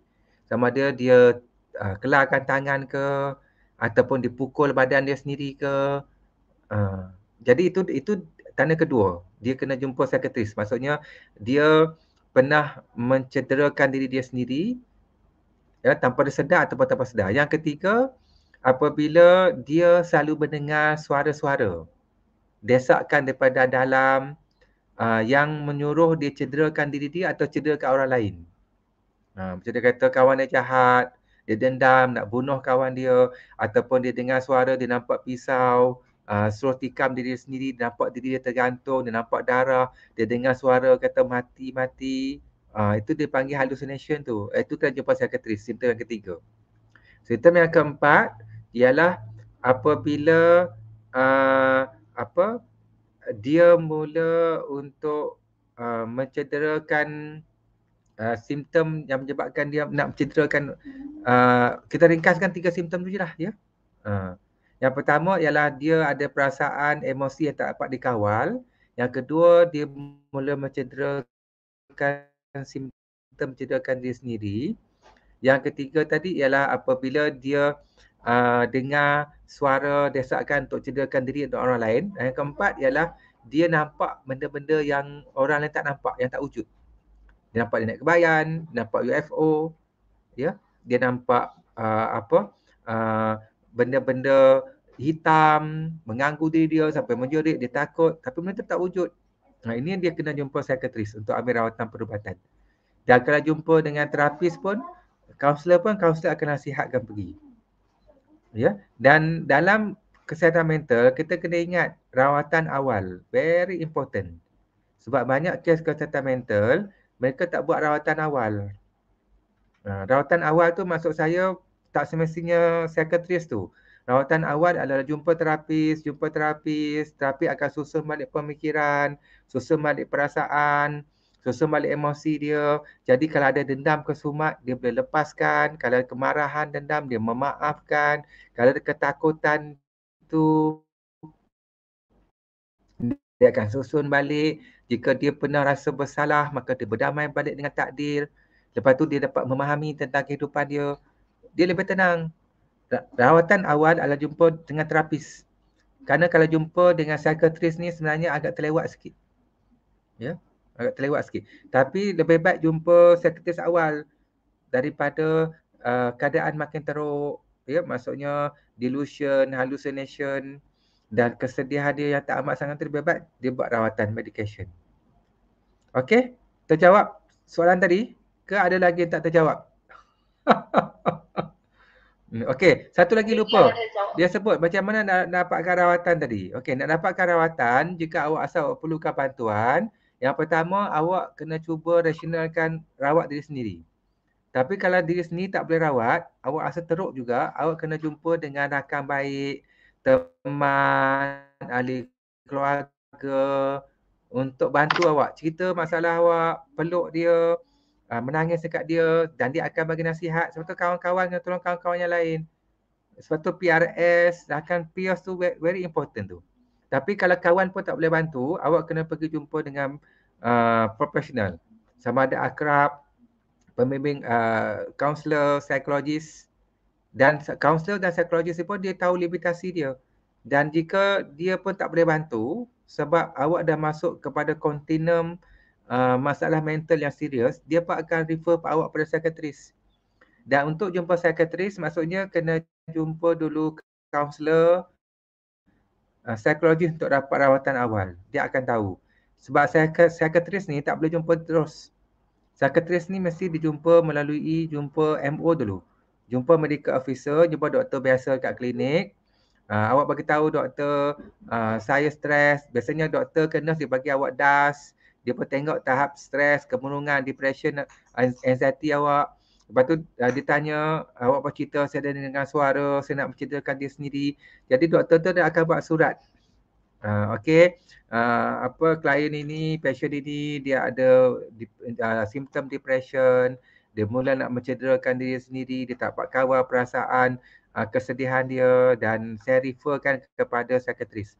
Dan maka bawa surat tu, pergi jumpa kepada psikiatris, buat appointment. Dan jumpa psikiatris ni pula bukan boleh buka on the spot. Kita kena buat appointment.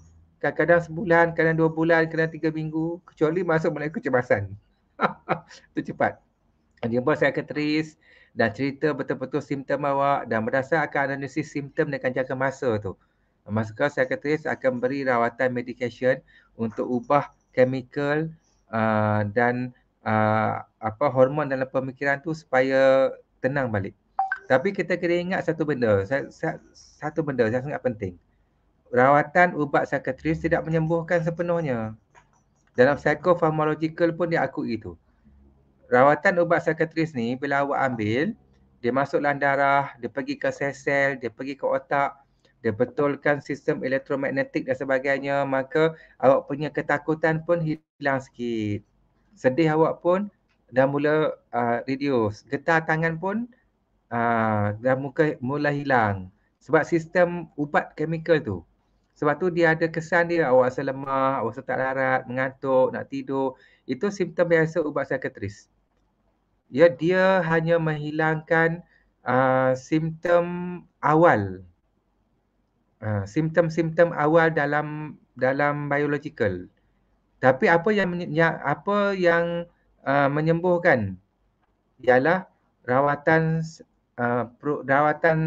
kaunseling, terapi psikologi, iaitu kita ubah corak pemikiran, beri coping skill, suruh dia memaafkan, bagaimana untuk menikmati kehidupan, mendapatkan sokongan sosial. Itu yang menyembuhkan. Sebab itu rawatan psikiatris, siapa yang ambil perlu seiring dengan rawatan kaunseling ataupun terapis. Dan jika awak rasa belum lagi sampai ke psikiatris, dapatkan rawatan kaunseling dan terapis dahulu untuk ubah corak pemikiran, untuk tenangkan diri, berdamai dengan takdir, lepaskan semua benda-benda negatif, nikmati kehidupan. Itu lebih baik dan lebih berkesan. Okey? Itu saja daripada saya.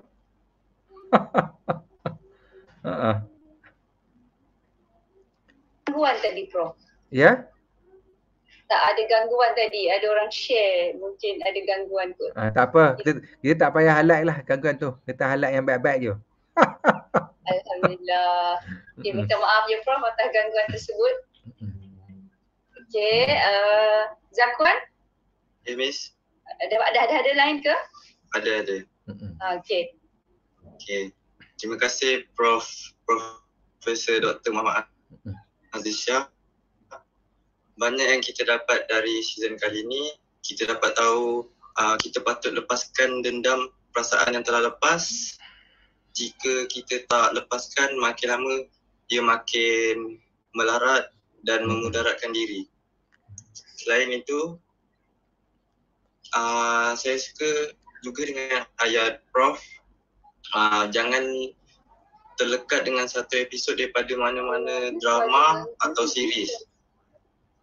Apa ni? Tak apa, teruskan. Kita nak habis dah. Drama atau series di televisyen, kerana banyak lagi episod-episod indah yang ada di hadapan yang menanti kita semua. Sebelum saya meneruskan dengan sesi soal jawab, jadi dengan ini saya minta untuk semua turn on-kan kamera untuk sesi bergambar. Okay, kita bergambar. Terima kasih semua. Ya. Turn on kamera.